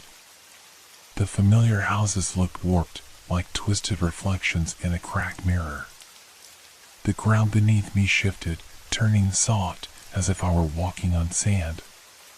But I wasn't. The pavement was still there, solid and unyielding, but my perception was bending, warping, as though I were no longer entirely grounded in reality. I stumbled forward, the cold hands still pulling me, forcing me into motion. My arms moved on their own, my legs refusing to stop. No matter how much I tried to fight it, they kept guiding me, dragging me back toward that thing, the shadow, the force that had been hunting me since I first felt its presence. It was no longer just a whisper in the air. It had become something tangible. Its grip was solid, unyielding, like a weight pressing down on me, squeezing the breath from my lungs. I turned back, my eyes frantically scanning the darkened street. The houses blurred together, shadows melding into one another, until everything around me was consumed by a swirling fog. The world was closing in, but I couldn't escape. Then I heard it again, the whisper. It wasn't in my ear this time. It was all around me, reverberating through the air like a distant hum. Come back. The words were muffled, but unmistakable. A command. A pull. I tried to scream, to shout, to tell myself this wasn't real, but my voice was lost, swallowed up by the thickening atmosphere. The hands that gripped me tightened again. No. No. No. I wanted to scream, but it felt like my throat was closing. The panic clawed at me, but I couldn't break free from the hold that had wrapped itself around my body, tightening with every breath I took. I needed to fight. I had to fight. But I couldn't. I was losing control, my body moving against my will, dragged forward into the fog, into the darkness. The whispering, the pressure on my chest, the coldness, it was all overwhelming, suffocating. I could barely see now, just a blur of shapes and shadows, but through the fog, I noticed something, a figure, a silhouette standing in the distance. It was tall, impossibly tall, like a dark tree that stretched toward the sky. It was human-shaped, but there was something wrong with it. Something about the proportions felt off, twisted. The figure didn't move, but I felt its presence like a weight pressing on my chest, pushing me forward, making me go toward it. I tried to resist. I fought back, shaking my head, trying to step away, but my feet wouldn't listen. I was helpless. My legs were moving, my arms were moving, but none of it was me. None of it was my decision. And then, as if in slow motion, I realized I wasn't just walking toward the figure. I was being pulled to it. The invisible hands, the cold, suffocating pressure, they were steering me toward that shape, that thing. What is it? The thought slammed into my mind. What is it that wants me? But the answer never came. I felt a shift. A slight tug, a jolt, and before I knew it, I was standing before the figure, frozen in place, my eyes locked on it. It didn't have a face. No eyes. No features at all, just a dark silhouette, a shadow that seemed to swallow the light around it. It was like a void, a presence that existed between the cracks of reality. But it was real. I could feel it. I could feel it in my bones, in the marrow of my soul. The cold hands, the whispers, they were all coming from it. This thing. And then I saw it. In a sudden, horrifying flash, the shadow's form shifted. Long, pale fingers extended from it, impossibly long, unnaturally thin. The tips of the fingers were sharp, ending in nails that looked like they belonged to something otherworldly, something that had never known the warmth of life. The fingers moved toward me. Slowly. But it didn't matter how slowly they came. I couldn't move. I couldn't escape. The air around me thickened, pressing against my skin like a heavy weight. The fingers grew closer, reaching toward my face, toward my chest, the touch like ice on my burning skin. I tried to scream, but the sound was stuck, trapped somewhere in my throat. The fingers touched me. Cold. Unforgiving. And then everything stopped. The pressure lifted. The hands, the whispers, they were gone. The fog, the shadow, it all vanished in an instant, like a dream fading at the first light of dawn. I was standing alone, in the middle of the street. The world was still, but something was different. Something had changed. I glanced down at my hands. They were trembling, but they were my hands. I could feel them. I could see them. They were real. But the touch was still there. It lingered, like a shadow on my skin. It wasn't gone. It was just waiting. And now, I knew. It wasn't finished with me.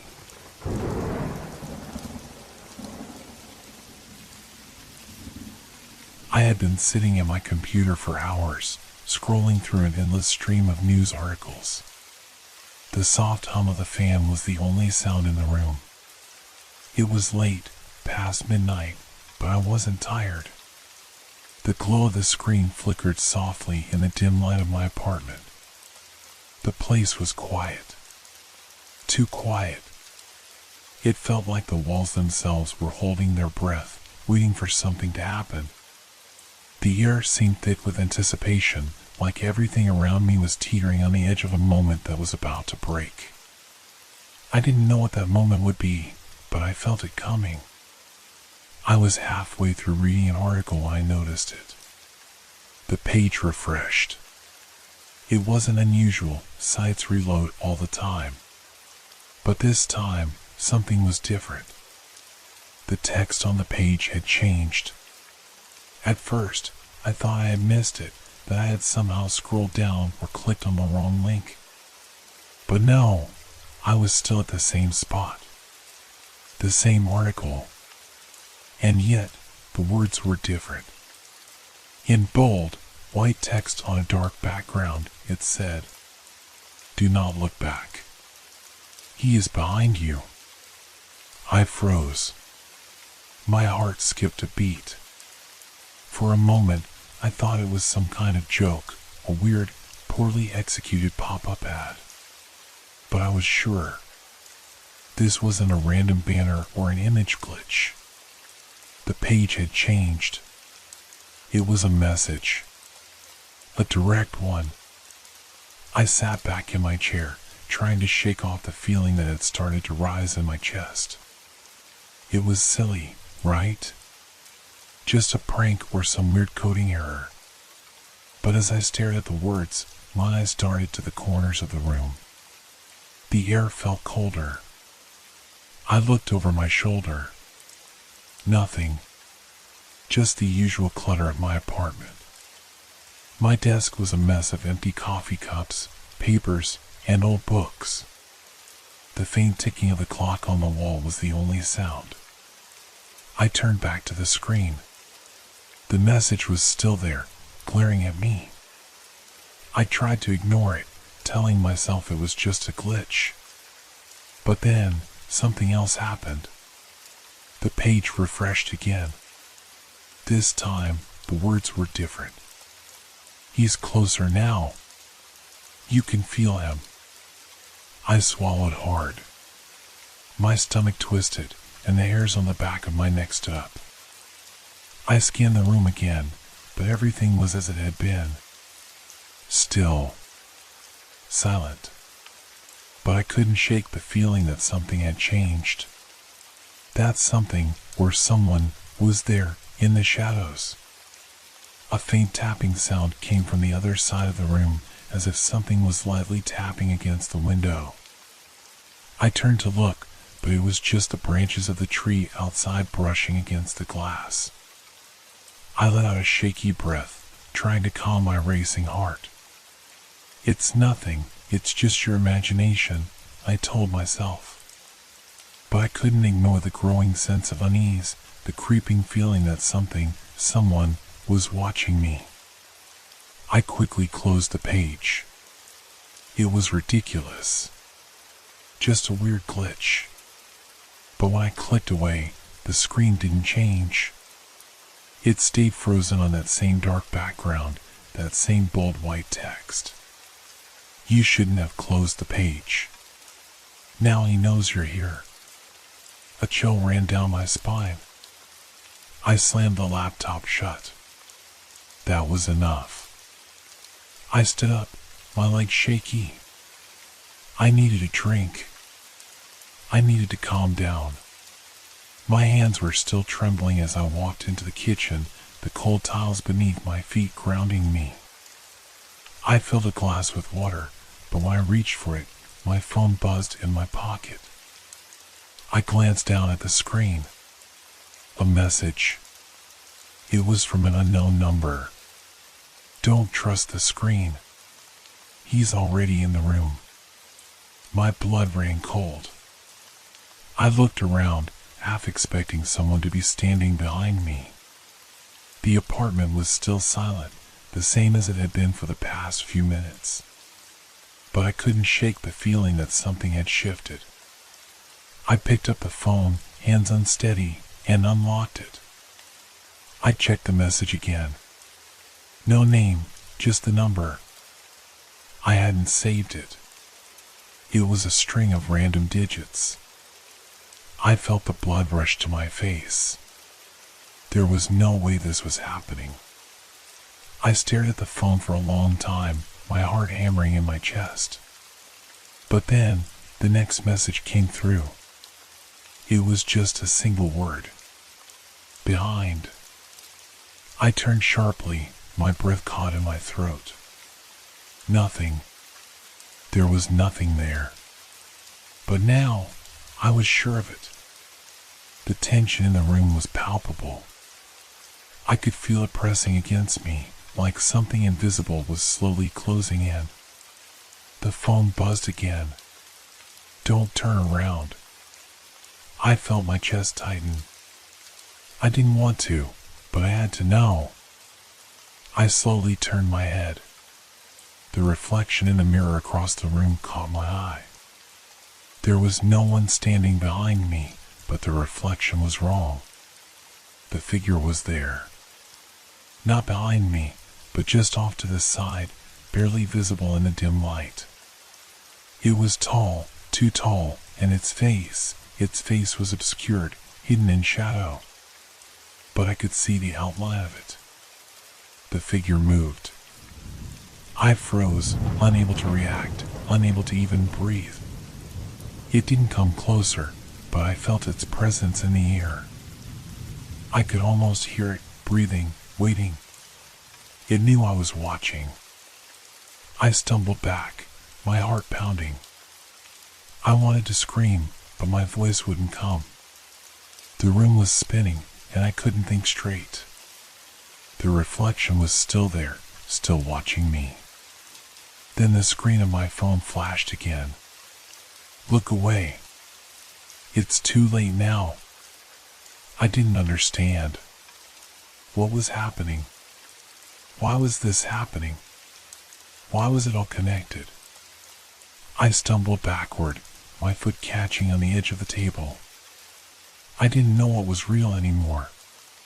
All I could think was that I couldn't keep looking at the screen, but I couldn't stop myself from reaching for it again. I reached for the phone, my hand shaking violently.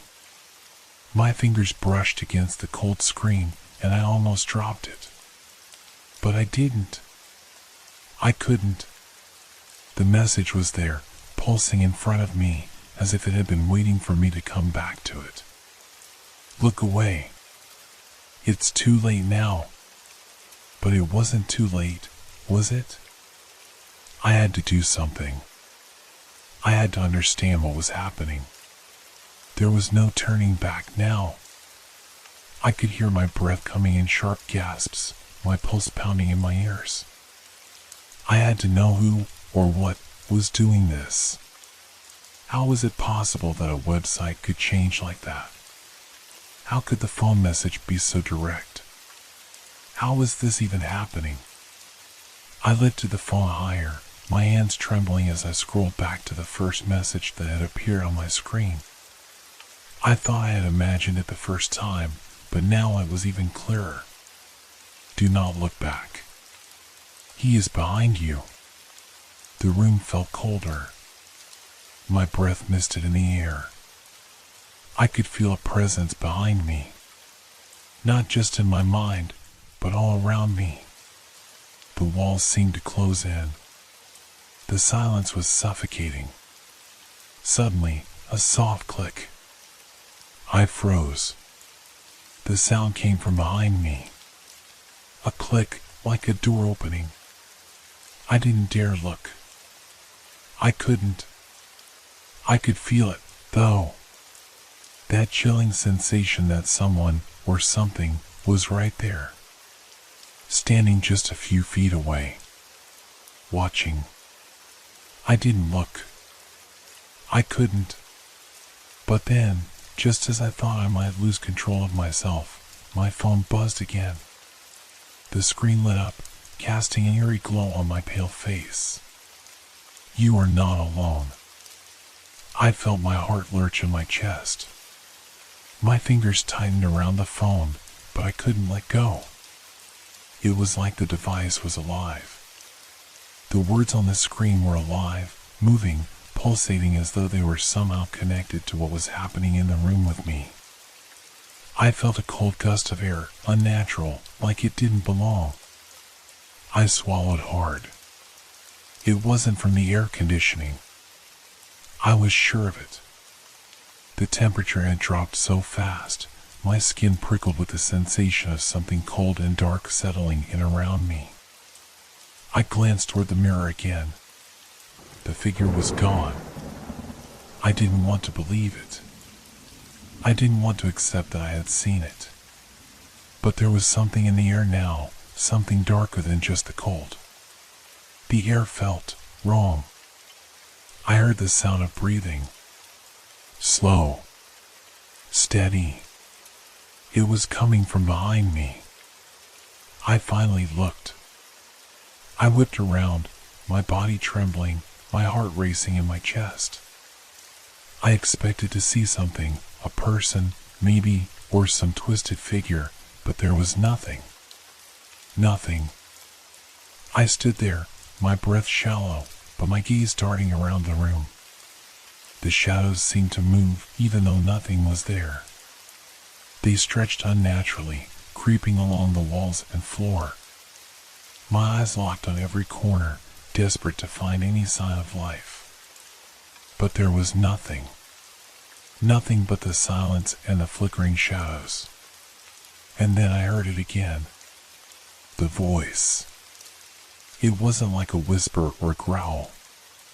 It was a voice, clear, cold, and unmistakable. It seemed to come from everywhere at once. From inside my head, from the very air around me. You should not have opened the page. You should not have looked. I staggered back, nearly falling. The room spun, and I grasped onto the table for support.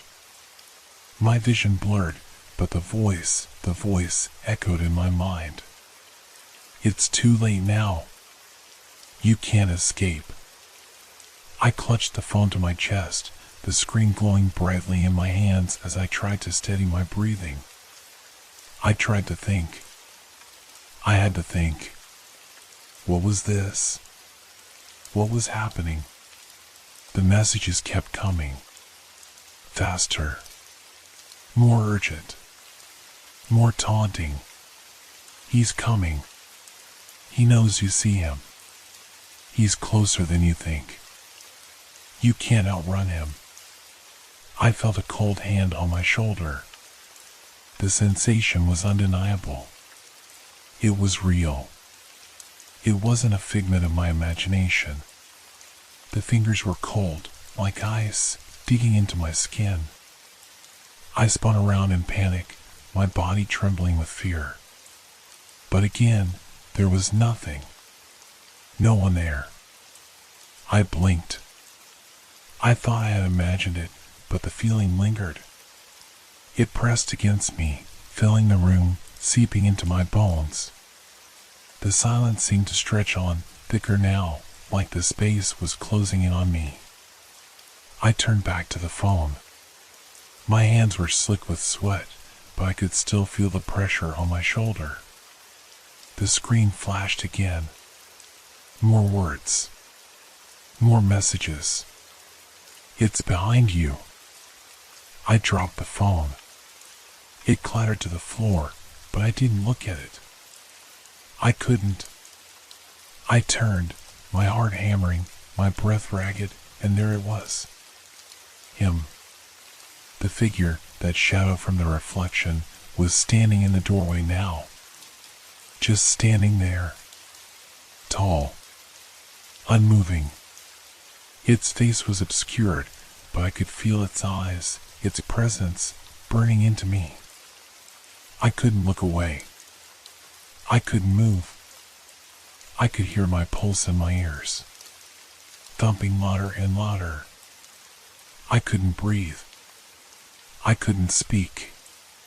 The figure stepped forward. I stumbled back, my legs giving out beneath me, and I fell to the ground, helpless. It was too late now. The screen buzzed again. You can't run anymore.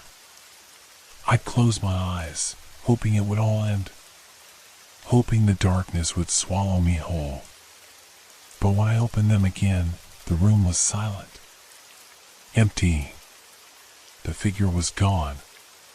But the air still felt cold. And the phone screen?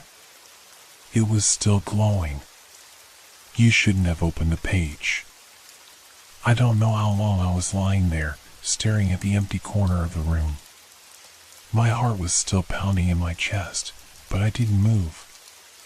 The air felt heavy, like the weight of something oppressive was pressing down on me. The silence had returned, but it was thick, suffocating. It was the kind of silence that made you doubt your own thoughts. I finally forced myself to stand up, every muscle in my body trembling. My legs were weak, as if the fear had drained every ounce of energy from me. The room was still cold, impossibly cold for a place with no air conditioning. I reached for the phone, which had fallen face down on the floor. My hands were clammy as I picked it up, and for a moment, I hesitated. What if it was still glowing? What if there was another message? What if it had more to say, something worse? But there was nothing. The screen was blank. I almost felt disappointed. I thought it might be over. The figure, the voice, maybe it was all in my head. Maybe it was just stress or exhaustion from staying up too late, scrolling through strange websites, the kind that filled your mind with nonsense. I had to be imagining all of this. But the unease, the pressure on my chest, the unnatural cold, it couldn't have been just in my head. I looked around the room. The familiar furniture, the worn-out carpet, the stacks of books on the desk. Everything seemed normal. Too normal. I tried to shake off the feeling, but it wouldn't leave me. It lingered in the back of my mind like a bad dream I couldn't wake up from. I took a deep breath and sat down at the desk, placing the phone in front of me. I ran my hands over the keyboard. I tried to focus. I opened a new tab and forced myself to visit a different website. It was almost ridiculous how much I just wanted to act normal to prove to myself that I could. But deep down, I knew something wasn't right. The sound of typing echoed in the room as I searched for something, anything to distract myself. I clicked through random articles, checked my email, but the thought kept gnawing at me. Was it real? Was any of this real? Then, the phone buzzed again. The notification sound sent a jolt through my body. I hesitated, my hand hovering over the device. I already knew what it would say, but I couldn't help it. I reached for the phone. It's not over. My heart skipped a beat. My fingers trembled as I read the message. My stomach churned with a deep, heavy dread. This time, the message felt different. It felt like it was warning me. I wasn't supposed to be here, not anymore. But what did that even mean? I glanced at the door, half expecting to see the figure standing there again. The shadows seemed darker now, stretching unnaturally toward me. I wanted to scream, but no sound came out. My mind was racing. Look away. It's behind you. I forced myself to turn back to the screen. The words were growing more erratic now. My thoughts scrambled. I couldn't make sense of anything anymore. The world felt off-kilter, like it was shifting in and out of focus, slipping from my grasp. The longer I stared at the phone, the more the room seemed to warp. The walls seemed to lean in. The shadows grew darker. I wasn't imagining this. It was real. I felt the familiar chill at my back again. That same icy presence.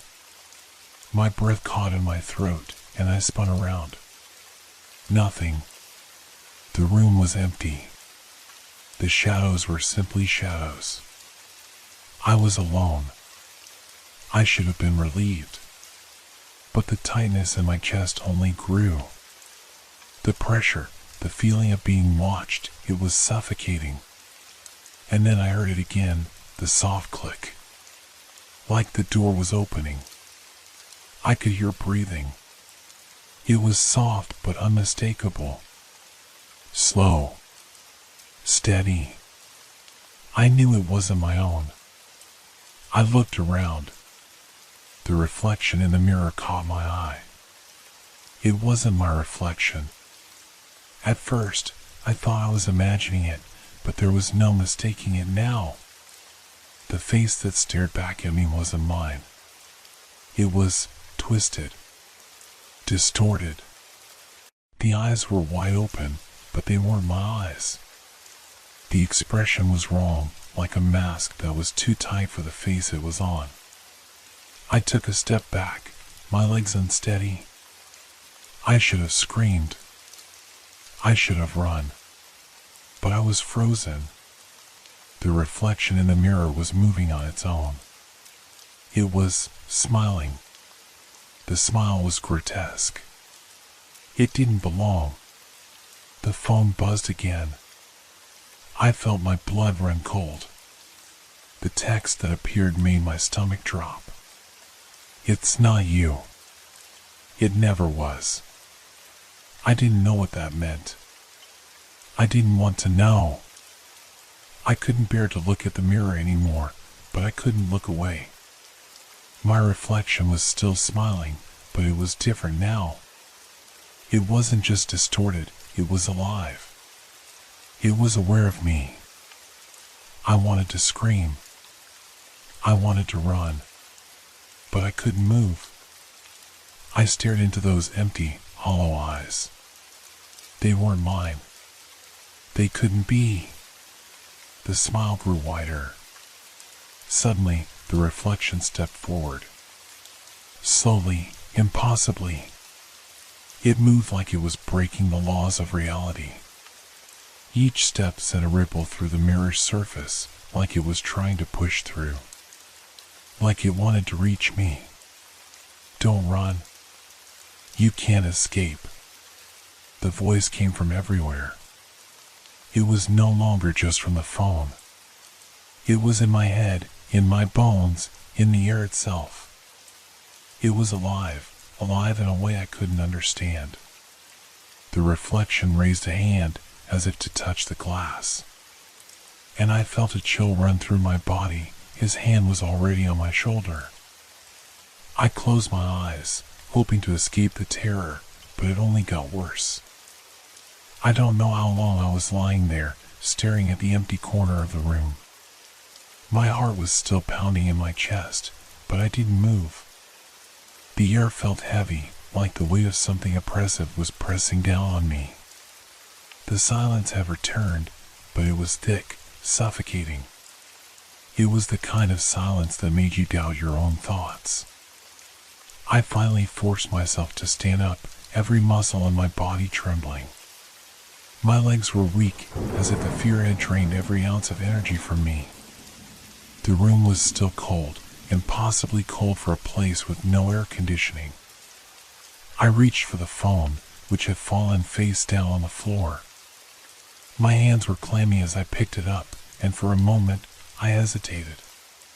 What if it was still glowing? What if there was another message? What if it had more to say, something worse? But there was nothing. The screen was blank. I almost felt disappointed. I thought it might be over. The figure, the voice, maybe it was all in my head. Maybe it was just stress or exhaustion from staying up too late, scrolling through strange websites, the kind that filled your mind with nonsense. I had to be imagining all of this. But the unease, the pressure on my chest, the unnatural cold, it couldn't have been just in my head. I looked around the room. The familiar furniture, the worn-out carpet, the stacks of books on the desk. Everything seemed normal. Too normal. I tried to shake off the feeling, but it wouldn't leave me. It lingered in the back of my mind like a bad dream I couldn't wake up from. I took a deep breath and sat down at the desk, placing the phone in front of me. I ran my hands over the keyboard. I tried to focus. I opened a new tab and forced myself to visit a different website. It was almost ridiculous how much I just wanted to act normal, to prove to myself that I could. But deep down, I knew something wasn't right. The sound of typing echoed in the room as I searched for something, anything to distract myself. I clicked through random articles, checked my email, but the thought kept gnawing at me. Was it real? Was any of this real? Then, the phone buzzed again. The notification sound sent a jolt through my body. I hesitated, my hand hovering over the device. I already knew what it would say, but I couldn't help it. I reached for the phone. It's not over. My heart skipped a beat. My fingers trembled as I read the message.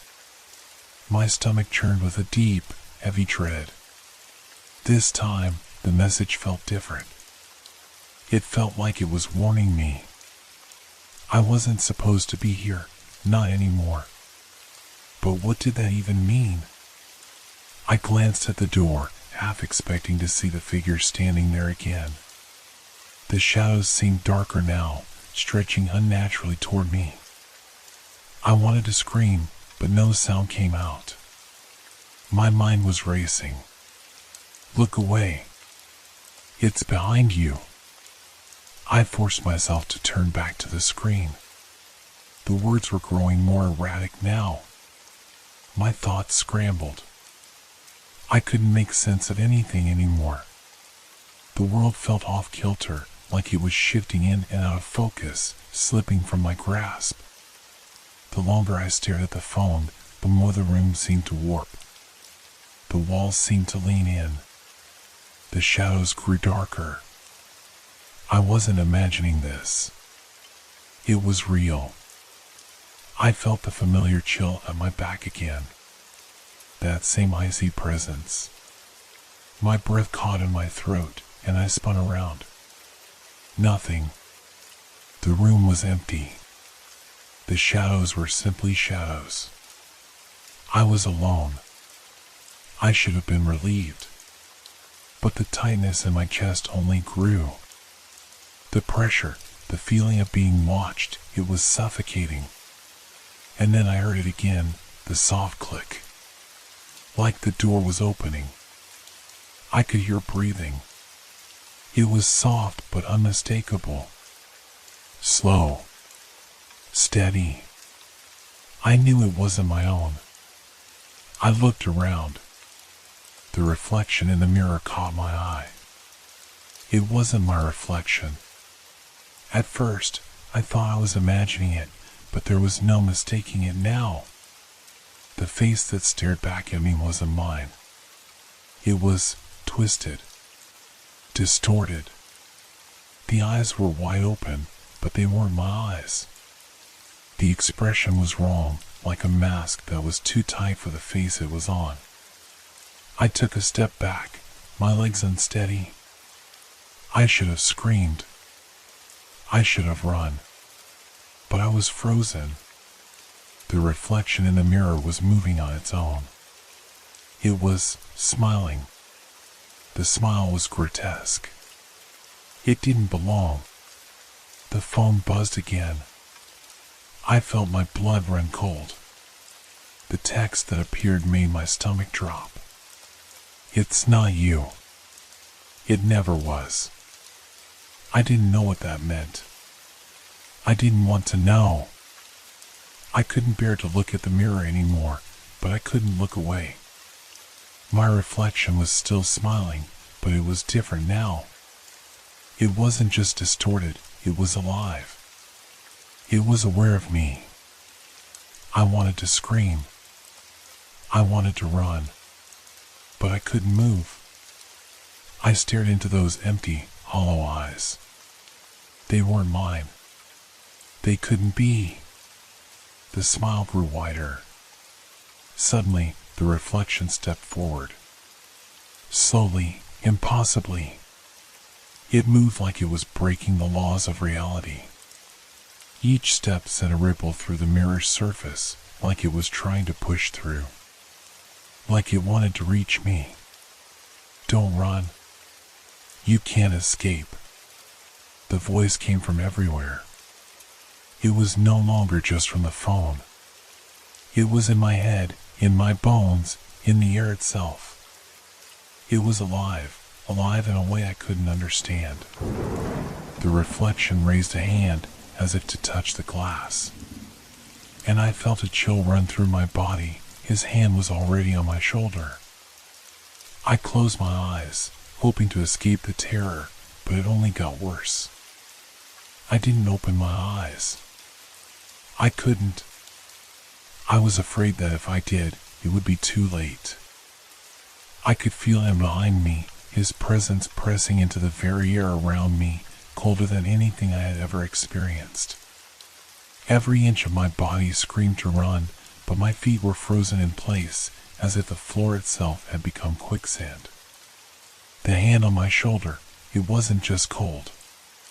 It was like ice water had been poured directly into my veins. A rush of fear surged through me, and I gasped for air, but there was none. The air was thick, suffocating. My pulse hammered in my temples, every heartbeat like a drum in the silence that had settled over the room.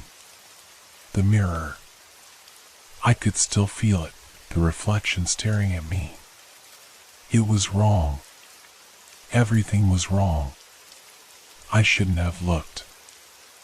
I thought about running, but something deep inside me knew that if I moved, I wouldn't be able to outrun what was happening. I wasn't even sure that it was something that could be outrun. This wasn't just about speed. this was something deeper, something that moved through the digital ether, through wires and signals, beyond what I could grasp. He was real, more real than I could ever have imagined. The phone buzzed again. The sound was like a death knell in the midst of my rising panic. I didn't want to touch it. Not again. Not after everything that had happened. But my hand moved toward it anyway, as if some unseen force was pulling me closer. It didn't matter if I was terrified. It didn't matter if I wanted to escape. The phone was the key. I swiped the screen with shaking fingers. The message appeared almost instantly. Don't scream. Don't move. Don't look back. I tried to breathe, to calm my racing heart.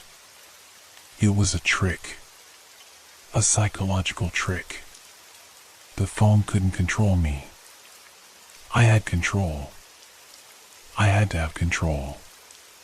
But the air in the room felt wrong, heavy and dense. It felt like I wasn't alone, like there were multiple things in this room now. Things I couldn't see. I slowly turned my head, too terrified to fully face whatever was behind me. My breath caught in my throat when I realized it wasn't just the cold. It was movement. There was something in the room. Something I couldn't explain, but I knew it was there. Every nerve in my body screamed at me to run, to turn around and escape, but I was trapped. Trapped by the reflection. Trapped by the screen. Trapped by him. Suddenly, I felt a whisper against my ear. You were never meant to find me. The voice was barely a breath, like it came from inside my skull. It was his voice, the reflection. The one who wasn't me. The one who was somehow behind me, breathing down my neck, pressing into the very fabric of my being. My hand shook as I clutched the phone, desperately trying to gather my thoughts. I could hear him moving closer. My mind raced, desperately searching for a way out, but nothing made sense. How could a reflection come to life? How could it reach through the mirror? Was this real? I glanced at the mirror again, just a fleeting glance. The reflection was still there. But now it wasn't just smiling. Now it was laughing. The sound was hollow, echoing in my ears like a distant nightmare, as if it wasn't even human. The face, my face, was twisted, the skin stretched unnaturally. The eyes were wide, dark, unblinking. It moved closer with every passing second. It's too late. The words slithered through my mind. The reflection's hand pressed against the glass, and the mirror rippled like water, distorting the image, warping the space between me and it. I wanted to scream. I wanted to cry for help, but the air felt thick in my throat. It was like I couldn't breathe properly. The suffocating pressure built, and I had to fight not to collapse. And then, just like that, it stopped. Everything stopped. The laughing. The cold. The pressure. The world fell silent. Too silent. The phone buzzed again, but it felt wrong this time. The phone didn't just buzz. It shuddered. It vibrated so violently that it nearly slipped from my hands. I looked down at the screen. The message wasn't like the others. Look in the mirror. It's too late for you to run. I didn't want to. My instinct screamed at me not to. But my fingers, they were moving of their own accord, reaching for the mirror. The reflection was no longer mine. It was his, the twisted, smiling face that had been watching me. I couldn't pull away. The closer I got to it, the clearer I saw that it wasn't just a reflection. It was alive. It was reaching for me. The room started to warp around me. The walls didn't just stretch. They bent as if the space itself was starting to tear at the seams. I heard voices now. Multiple voices, all speaking in unison, whispering things I couldn't understand. The reflection in the mirror reached forward. I couldn't look away. I could not look at it. You found me. You shouldn't have. Before I could react, I felt the hand again. Cold. Clammy. It pressed against my shoulder, just like before, only this time, it was inside me. It wasn't just touching me. It was inside me, creeping into my skin, into my mind. The room spun. I wasn't alone. And then, in a single moment, everything changed. The world around me twisted, the edges of reality bending like soft clay in the hands of a child. My eyes blurred, and I could feel my body betraying me, my legs unsteady, my thoughts scattering like leaves in a storm. The hand, his hand, pressed deeper, as if it were crawling under my skin, reaching into the very core of me. It was as if the mirror, the phone, and the air itself were all alive, all connected in a web I couldn't escape. I wanted to scream, but no sound came out. My throat was too tight, suffocating under the weight of the pressure. The walls around me stretched and pulsed, like the house itself was breathing, exhaling with a terrible, slow rhythm. It was no longer a home. It was a trap. You shouldn't have looked. The voice, his voice, came from everywhere, as if the air itself had taken on malevolent presence. It was no longer just the reflection in the mirror that was alive. It was the room, the walls, the shadows. Everything. And yet, none of it felt real anymore. It was all slipping, like sand through my fingers. I clutched the phone in my hand, but it felt alien. The buzzing was constant now, like the steady hum of a distant storm, growing louder and louder with each passing second. I couldn't escape it. I could feel him behind me, standing there, his presence like a shadow pressing into my very soul. The coldness was unbearable, a freezing, suffocating cold that made every part of me want to flee. But where would I go? Where could I hide from something that wasn't even supposed to exist? I turned around, my body trembling, afraid of what I might see. The reflection in the mirror stared back at me with that same twisted, horrid smile, but now it was more than just a face. It was moving. Slowly, it leaned closer, its eyes hollow and empty, its mouth stretching wider than it should. I could feel the air grow colder, as if the reflection was no longer contained within the glass. It was coming for me. I'm inside you now. The words weren't just spoken, they were felt. They echoed in my mind, reverberating through my skull. I could hear them in my bones, in the marrow, in the very fabric of my being. It wasn't a voice. It was an invasion. The words weren't meant for my ears. They were meant to take over, to consume. I backed away, desperate to break free from the mirror, from him. But it didn't matter. The air was thick. The shadows pressed in on me from all sides. The phone buzzed again, louder now, more insistent, almost like it was speaking to me, taunting me. Look at me. Look at what you've done. The walls seemed to shift again, this time alive, the paint cracking and peeling away, revealing something dark and unfamiliar beneath. The floors groaned, the house settling into something that wasn't quite natural. The lights flickered, casting long, ominous shadows that seemed to move with a will of their own.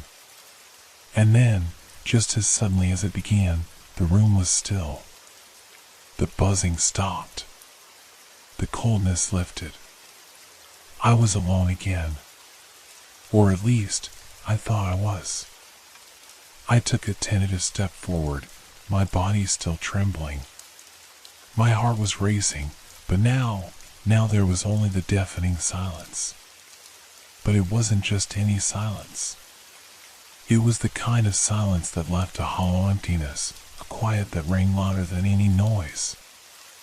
I couldn't shake the feeling that I was being watched, that something was waiting for me just beyond the edge of my vision.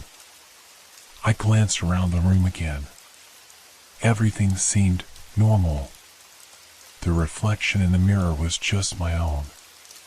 The walls were still. The air was calm. It was as if nothing had happened. But it wasn't over. It couldn't be over. I reached for the phone again, hesitating. My fingers brushed against the screen, and a chill shot up my spine. I had to know. I had to see what was left, what was still waiting for me. With shaking hands, I unlocked it and opened the screen. The message was waiting. You can't leave. I won't let you. I felt the blood drain from my face. It wasn't just the message that sent terror coursing through me, it was the realization that the words were no longer appearing on the phone screen.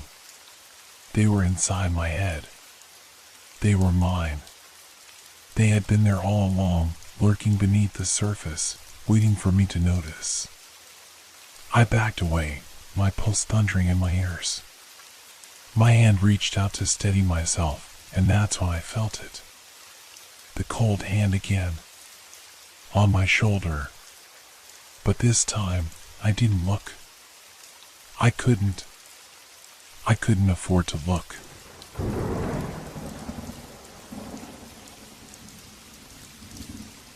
I couldn't stop wondering, was it a dream? Or was it something else entirely? Something far worse? The first cry came out of nowhere. It shattered the eerie silence of the night, piercing through the stillness like a blade. It wasn't a sound you would expect to hear at this time of night, especially not in this sleepy neighborhood. I sat up in bed, my heart immediately racing. Was it a child? It sounded like a child. A small, desperate cry for help. But what would a child be doing out there in the dark at this hour? I reached for my phone to check the time. It was almost 3 a.m. too late for anyone to be wandering around. And yet, the sound echoed in my mind, tugging at something deep inside me. It felt wrong. Unnatural. I pushed back the covers and swung my legs off the side of the bed. My feet hit the cold wooden floor, sending a chill up my spine. Slowly, I made my way to the window, careful not to make a sound. As I approached, I saw faint light filtering in through the blinds, the street lamp across the street casting an orange glow. I lifted the blinds just a bit, barely enough to peer out. My breath caught in my throat. There, standing on the edge of the sidewalk, was a child. A little boy, no older than 5 or 6. His clothes were ragged, his hair disheveled. But it wasn't his appearance that made my blood run cold. It was the way he stood there, completely still, facing the street, not moving an inch. His back was to me, and I couldn't see his face. But the sound of his sobs was unmistakable. Why is he out there? I glanced at the clock again. It was still late. No parents were outside. No one had come to check on the child. I felt a rising panic in my chest. I couldn't just leave him out there. I couldn't just ignore it. Without thinking, I pulled on my shoes and grabbed my coat. I couldn't bear the thought of that little boy alone in the cold night, crying out for help. I opened the door and stepped out into the quiet, frigid air. The street was empty, save for the dim glow of the streetlights casting long shadows. The cry had stopped, but I could still hear the faint rustling of leaves in the wind. I moved quickly, my breath coming in invisible puffs as I crossed the yard and made my way to the sidewalk. The child was still standing there, his tiny frame silhouetted against the streetlight. I called out to him, "Hey, are you okay?" No response. I took a few more steps toward him, feeling a sense of unease creeping up my spine. Something wasn't right. While I was just a few feet away, I stopped. The boy hadn't moved at all. He was still, as if frozen in place. My heart pounded in my chest, and I called out again, "Kid, where's your mom? Where's your dad?" No answer. I took one more step forward, my hands trembling. I reached out to touch his shoulder, but as soon as my fingers made contact, the boy suddenly turned his head. And I froze. His face. It wasn't a child's face at all. There was no expression, just hollow, vacant eyes staring back at me, unblinking. His mouth was slightly open, but there were no words. It was as if the boy wasn't even there, just a shell, a hollow reflection of something once human. I stumbled back, my breath quickening, my mind spinning. What was this? What was this thing? Before I could react, the child's figure shifted, disappearing into the shadows. He was gone. I blinked, unable to comprehend what had just happened. The air around me felt wrong, thick with tension. I stepped back, looking around the empty street, feeling the weight of the silence pressing down on me. Was it real? Had I just imagined it? But the more I thought about it, the more I realized something. The child was gone, but I still heard him. His cry. His voice. It was still echoing in my head, like a haunting refrain. I turned back to my house, feeling the hairs on the back of my neck stand up. My hands were shaking as I walked back to the door, the sound of my own footsteps loud in the quiet night. I closed the door behind me and locked it, trying to steady my breath. But as I leaned against the door, I heard something. A sound, soft but unmistakable. A faint cry. Right outside my window. I didn't want to look. I didn't want to know if it was real. But I couldn't stop myself. Slowly, I turned my head to glance out the window, only to find nothing. The street was empty. The boy was gone. But the cry? It was still there. Only now, it seemed to be coming from inside the house. I took a deep breath, trying to convince myself it was just my imagination playing tricks on me. But deep down, I knew it wasn't. And then I heard it again, clearer this time, right behind me. "Help me." I spun around, but there was nothing there. No child. No ghost. Just the silence. And I realized then it wasn't over. It never would be. The house felt different, as if it had shifted somehow while I was outside. The stillness was now thick, suffocating. I stood frozen by the door, not sure if I should move, afraid that whatever had been outside was still lurking, just out of sight. The cry I had heard earlier still echoed in my head, a haunting, insistent whisper that seemed to call to me. I turned my back to the door and tried to steady my breathing. My hands trembled, my mind racing. Was this a prank? Could it have been a child, just lost in the night? But everything felt wrong, the sound of the cry, the boy's empty eyes. That hollow gaze still lingered in my memory, an image I couldn't shake. I glanced over at the clock. 3:20 a.m. The house was still silent, almost too quiet. No cars passing by, no distant sounds of neighborhood life. Just a heavy, unnatural quiet that seemed to stretch on forever. I couldn't shake the feeling that someone, was still watching.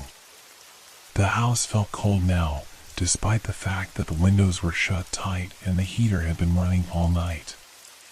A chill crept through the air, seeping into my bones, making me feel as though I had just stepped into a place that didn't belong to me. I hesitated, then slowly began to move toward the kitchen, my steps slow, deliberate. Each creak of the floorboards seemed to echo louder than the last, and I felt the weight of the air pressing down on me. The overhead light in the hallway flickered once, and my heart skipped a beat. I kept walking. In the kitchen, the fridge hummed quietly, the only sound in the room. But even that seemed to add to the tension. I reached for a glass of water on the counter, my fingers brushing the cool surface, and took a sip. I had to calm down. There had to be a logical explanation. I couldn't let my mind spiral into something irrational. But just as I set the glass down, I heard it. A soft, deliberate sound like a footstep on the other side of the room. My blood ran cold. I froze, holding my breath. The kitchen light flickered again, the shadows stretching out, making the room feel even more confined. I slowly turned toward the source of the sound. No one. No movement. The shadows were long, but nothing was there. But then it came again. Another step. Closer this time. I wasn't imagining it. The sound was real. Someone, or something, was in the house. I moved toward the doorway, keeping my back against the wall. My mind raced with possibilities, none of them good. Could someone have broken in? But then why wasn't I hearing any sounds of breaking glass or forced entry? As I moved into the hallway, I noticed something on the floor. A small footprint. Muddy, as though someone had stepped inside with dirty shoes. My heart began to pound. There was no way anyone could have gotten in unless they were already here. The hallway was dim, lit only by the faint glow of the night light in the bathroom. I walked cautiously, my footsteps barely making a sound. The air was thick with tension. I glanced over at the door to the living room. It was slightly ajar, just enough to let a sliver of light spill out into the hallway. I reached for the doorknob, but my hand trembled so violently that I had to steady it against the frame. Slowly, I pushed the door open, and the sight that met me took my breath away. The living room, once a comforting space, now looked alien. The furniture was still in place, the television off, but something was wrong. The room was colder than it should have been. There was a faint smell in the air, something metallic, like the scent of blood. But there was no blood. No obvious sign of violence. And then I saw it. A figure stood in the corner of the room. A small child, no more than 6 years old, dressed in tattered clothing. It was the same child from outside. The same hollow eyes. The same vacant expression. His back was to me, just like before. I couldn't move. I couldn't breathe. I wanted to scream, to run, but my legs felt like they were made of stone, my throat tight with terror. He didn't make a sound, didn't move a muscle. Just stood there, facing the corner, as if he didn't even know I was there. What was this? What did it want? I forced myself to take a step forward, my feet dragging against the floor. But as I did, the boy's head snapped to the side, his eyes meeting mine for the first time. And in that instant, I realized something even more horrifying. The boy was smiling. Not a child's innocent smile, but something far darker. A grin that stretched too wide, too unnatural. The skin on his face seemed to stretch with it, pulling tightly around the hollow, empty sockets where his eyes should have been. His mouth was too wide, his teeth too sharp. I couldn't stop myself from stepping back. But with every step I took, the boy's grin seemed to widen. It was like he was feeding off my fear, his smile growing as I retreated. And then, as quickly as it had started, he was gone. No movement, no sound, just nothing. I stood in the middle of the room, my heart pounding, my breath ragged. The boy had vanished, like smoke in the air. But I knew he was still there. Somewhere. Watching. Waiting. A cold sweat broke out on my forehead. I rushed back into the hallway, closing the door behind me, trying to steady myself. But it was no use. The house felt wrong. Like it was alive, and the boy, he was part of it. I turned toward the stairs. I need to get out of here. But the instant I took the first step toward the door, I heard it again. That soft, pitiful cry. It was coming from downstairs. Not from outside. From within the house. The cry of a child in need. I turned, and before I could even reach the door, the world around me shifted. The walls seemed to close in, the air thickening like it was filled with static. And in the midst of it all, I heard a voice, clear as day.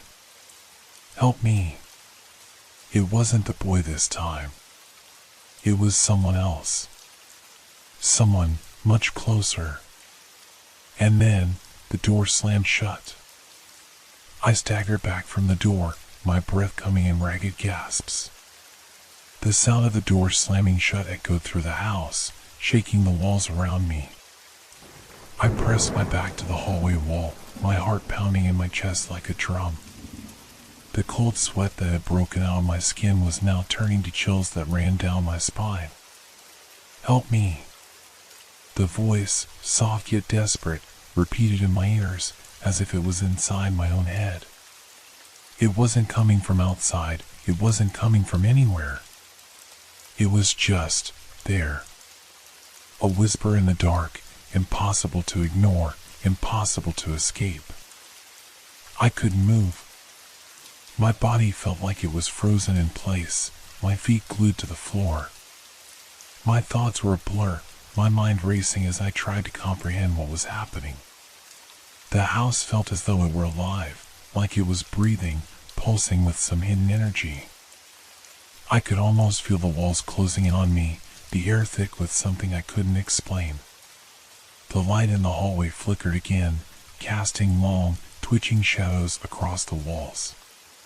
For a moment, I thought I saw something moving in the dark, just a flicker of movement, something quick, something wrong. But when I blinked and looked again, it was gone. I shook my head, trying to clear the fog that was clouding my thoughts. I needed to get out of here. But I couldn't. Not yet. There was something I had to understand. Something that needed to be uncovered. I turned and walked toward the stairs, my legs heavy, my every step feeling like a battle. Each footstep echoed through the empty house, as if the sound was amplifying everything. I reached the first step, my fingers gripping the banister for support, and paused. I could still hear the cry of the child, muffled but persistent. It wasn't coming from outside. The sound was inside, in the house. I couldn't tell where it was coming from. Upstairs? Downstairs? Maybe even from behind the walls themselves? The house felt like a maze, a twisted labyrinth of rooms and corridors that I could never escape. The cry came again. It was closer now. Too close. I spun around, scanning the dark hallway, my heart pounding in my ears. The silence that followed was suffocating, pressing in from all sides. There was nothing but the distant hum of the refrigerator in the kitchen, the only constant sound. Yet the stillness seemed to be watching me, waiting for me to make the next move. Suddenly, I heard it, footsteps. Soft at first, barely audible, but then growing louder. Someone, or something, was moving toward me. I backed up, feeling the cold wooden floor creak beneath me as I slowly retreated. My eyes darted around, but the shadows in the corners of the house were too thick, too heavy. I couldn't see anything. I couldn't see them, but I could feel their presence. The air grew even colder, and the sound of footsteps grew louder, closer. I turned quickly, my body stiff with fear, and sprinted toward the stairs. But just as I reached the bottom step, I froze.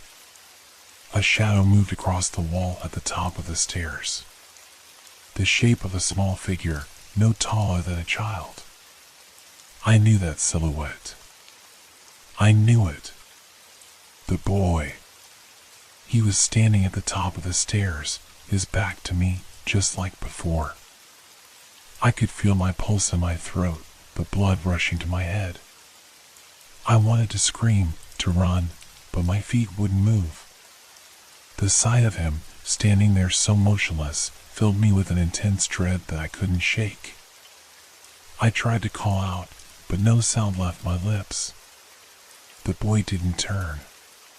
He just stood there, staring straight ahead, his form almost blending into the darkness.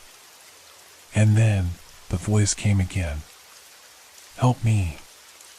It was louder this time, closer, as though it were coming from within me, inside my very mind. My hands shook as I clutched the railing for support, trying to steady myself. The air around me felt charged, thick with something unseen. I could feel the presence of something else, something more than the boy. Something watching me. Listening. The boy's head tilted slowly to the side, a mechanical, jerky movement that made my skin crawl. His hollow eyes slowly turned toward me. And once again, that smile. That awful, twisted grin stretched across his face, wider and wider until his mouth seemed to split open as though it were being pulled by invisible hands. His teeth, sharp, jagged, gleamed in the dim light. I couldn't breathe. He took a step forward. I turned and ran. I didn't look back. My feet pounded against the stairs as I rushed upward, each step feeling like it was taking me further into the dark unknown. I couldn't stop. I couldn't think. All I could hear was the sound of the boy's footsteps behind me, echoing in the hall, matching my pace as if he were right there.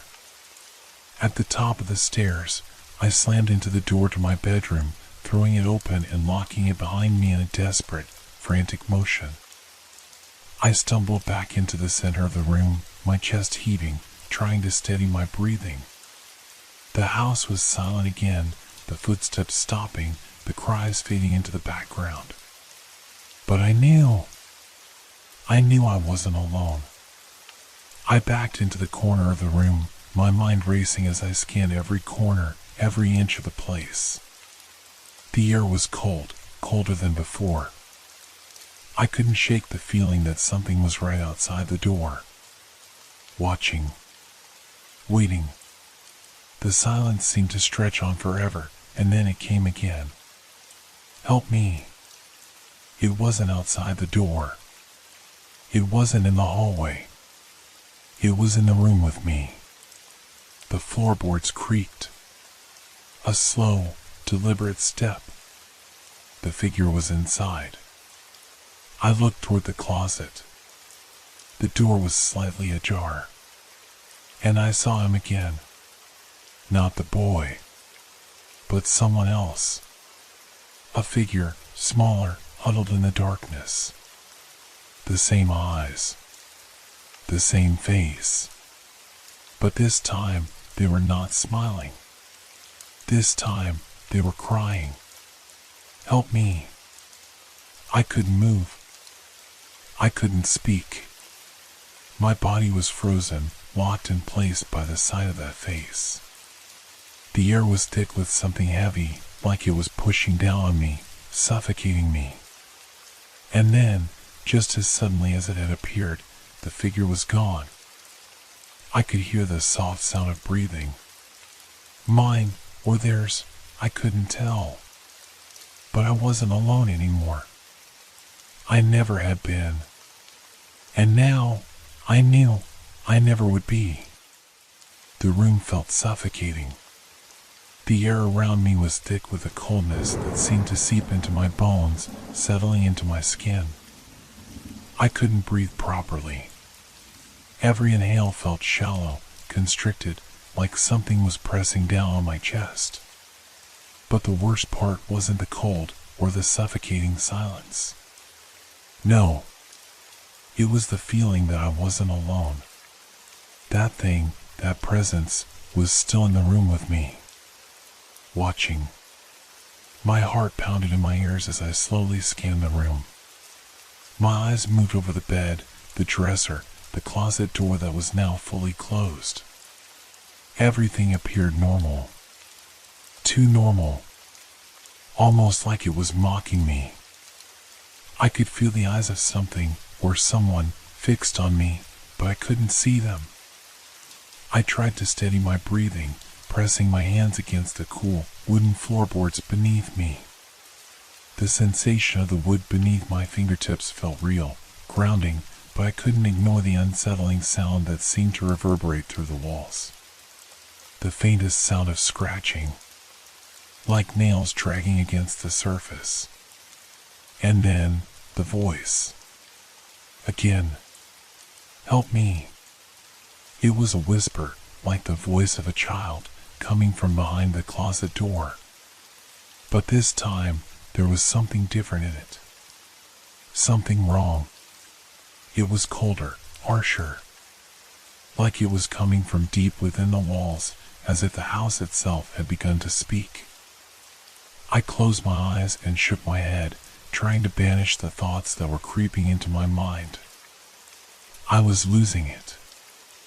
I had to be. There was no other explanation. The voice couldn't be real. The scratching couldn't be real. It was just my mind, playing tricks on me. I forced myself to stand up, my legs trembling beneath me. I wasn't going to let whatever was happening control me. I needed answers. I needed to figure out what was going on. Stepping cautiously toward the closet, I reached out and gripped the handle. My hand was shaking uncontrollably, and I could feel the cold radiating from the wood. The voice was louder now, more desperate. Help me, help me. I jerked the door open. Nothing. It was empty. Nothing was there. The darkness inside the closet was deep, consuming, but it was just a closet. Just a shadowed corner. My mind had been playing tricks on me. I exhaled, my heart still racing, but at least there was no child hiding in the dark. At least I could breathe again. For a moment, it felt like everything would be okay. And then, I heard it. A soft, delicate tap. The sound came from the far side of the room, near the window. My gaze snapped to the sound, and I froze. The window. It was cracked open. I hadn't opened it. I had closed it earlier. I was sure of it. The tap came again. Fainter this time. A rhythmic, repetitive sound like tiny fingers tapping against glass. No. No, no, no. I moved slowly toward the window, my every step feeling like I was wading through thick mud. I reached the edge of the window and looked out, my hands trembling as I gripped the sill. There, standing in the yard, was the boy. He was staring up at me. His face expressionless, his eyes hollow. His mouth, wide and unnaturally stretched in that same twisted smile. But this time, it wasn't a grin. It was a hiss. His lips pulled back, exposing row after row of sharp, pointed teeth. "Help me." The voice wasn't his. It was something else, layered over his words, a distorted, guttural sound that made my skin crawl. It came from behind him, from the ground. I looked down. There were shadows. The ground was shifting, moving like it was alive. I could see shapes, twisted, contorted forms rising from the earth, their outlines barely visible in the darkness. But I knew what they were. They were eyes. Hundreds of eyes, glowing faintly beneath the soil, peering up at me. I stumbled back from the window, my chest heaving with panic. I couldn't think. I couldn't move fast enough. The door. I needed to get out. I needed to leave. I spun around and bolted for the door, my legs feeling like jelly beneath me. But as I reached for the handle, it turned on its own. The door was opening. I jerked back, but it was too late. The shadows had already started pouring in. First, it was the sounds. Footsteps, not just from one direction, but from all around me. Heavy, unsteady footsteps dragging across the floor. Then, there were the whispers. Hundreds of voices, low and guttural, muttering in unison. They sounded like children, their voices overlapping, creating an eerie cacophony that reverberated through the room. "Help me." I was trapped.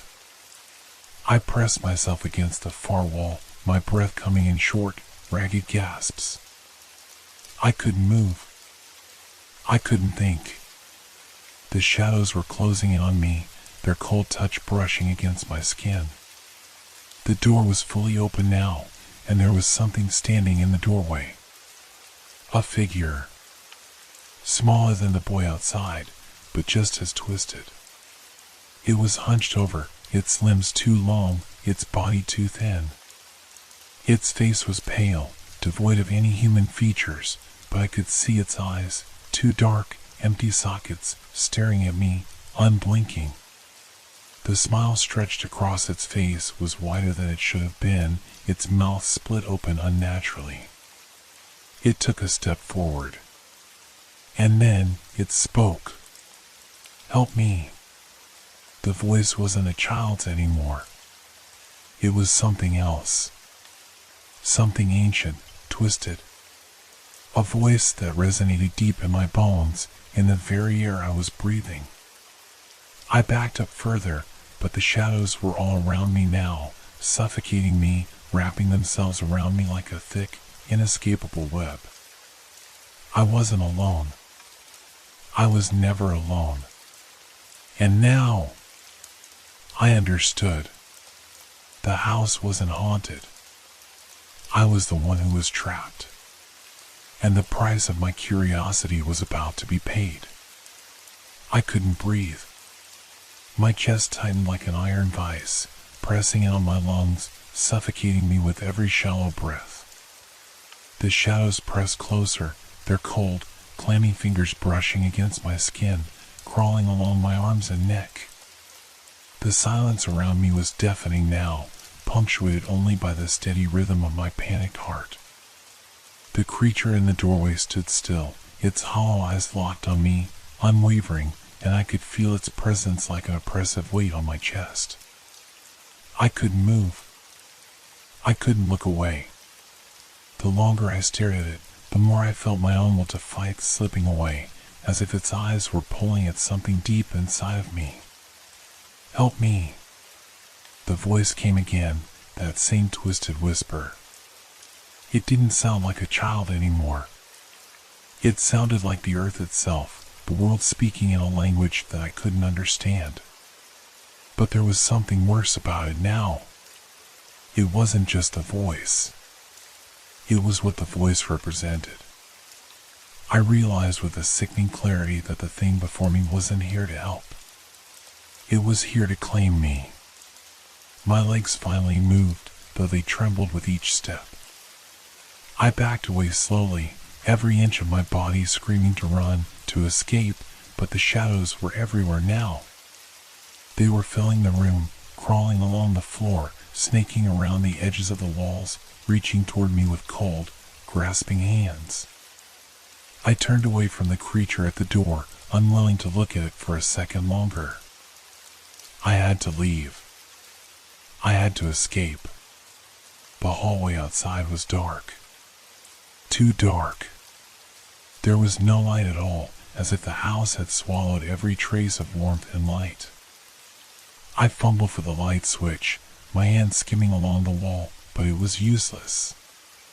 The darkness seemed alive, pulsing with an energy that pushed against me, like a heavy curtain blocking my every attempt to see. I reached the stairs. The old wood creaked under my weight, and every step felt like it might break beneath me. The sounds were everywhere now, the whispers, the dragging footsteps, the faint scratching that seemed to come from the walls themselves. Don't look back. Don't look back. I repeated it like a mantra in my head. I couldn't afford to turn around. I couldn't afford to give in to the temptation to look behind me. But something made me. Something pulled me. I stopped at the landing, and in that moment of silence, I felt it, a cold breeze against my neck, the unmistakable sensation of something close. Too close. I whipped around, my eyes searching the dark hall behind me. Nothing. There was nothing there. But the silence was oppressive now. The house was waiting for me. I turned to face the stairs again, but there was a sudden movement, a flicker at the corner of my vision. I gasped, stumbling back as I saw it, a figure, standing halfway up the stairs. It was too small. A child. The same child from outside, its wide, empty eyes fixed on me, its mouth stretched in that grotesque, twisted grin. It was smiling, but there was nothing innocent about that smile. It was the smile of something that knew my fear, something that reveled in it. Help me. The voice was different now. It wasn't the child anymore. It wasn't even a whisper. It was louder. It was in my head.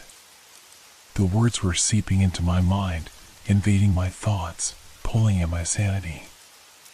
I backed up further, but the stairs were endless now, stretching into an abyss of shadow that seemed to draw me in.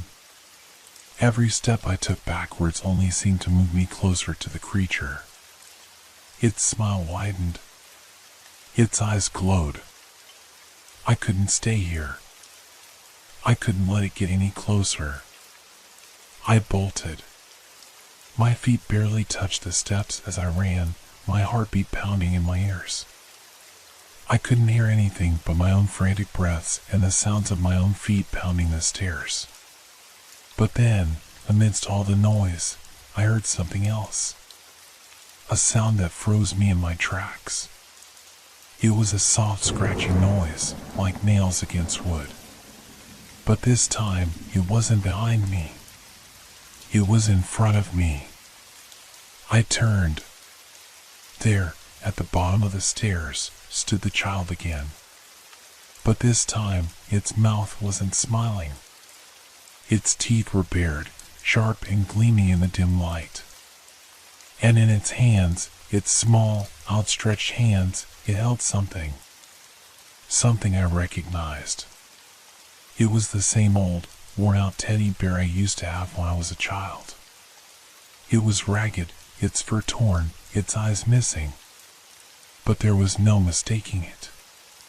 The bear was mine. And then I understood. The child wasn't asking for help. The child was offering me a choice. The bear. It had to be a sign. A symbol. Something from my past that I had long forgotten. I reached for it, my hand trembling, knowing that once I touched that bear, I would be bound to whatever this thing was. The shadows were closing in. The whispers were louder now. I could feel their cold hands on my skin, tugging at me, pulling me toward them. I reached out, and then the room went black. I woke up in the same bed, drenched in sweat, gasping for air like I had been drowning. The room was quiet. Too quiet. I shot upright, my heart hammering in my chest. The house was still. There was no more scratching, no more whispers. But something was wrong. I glanced around, my eyes darting over every corner of the room, searching for any sign of movement. There was nothing. And yet, my fingers brushed against the cool fabric of my sheets. And as I pulled them back, I froze. There, lying at the foot of the bed, was the teddy bear. Its eyes were missing, and its fur was torn, just like I remembered. But how? I hadn't brought it upstairs. And then I heard the faintest whisper coming from the shadows in the corner of the room. Help me. And I understood. The price had already been paid.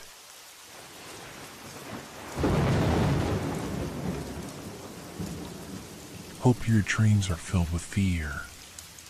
Good night.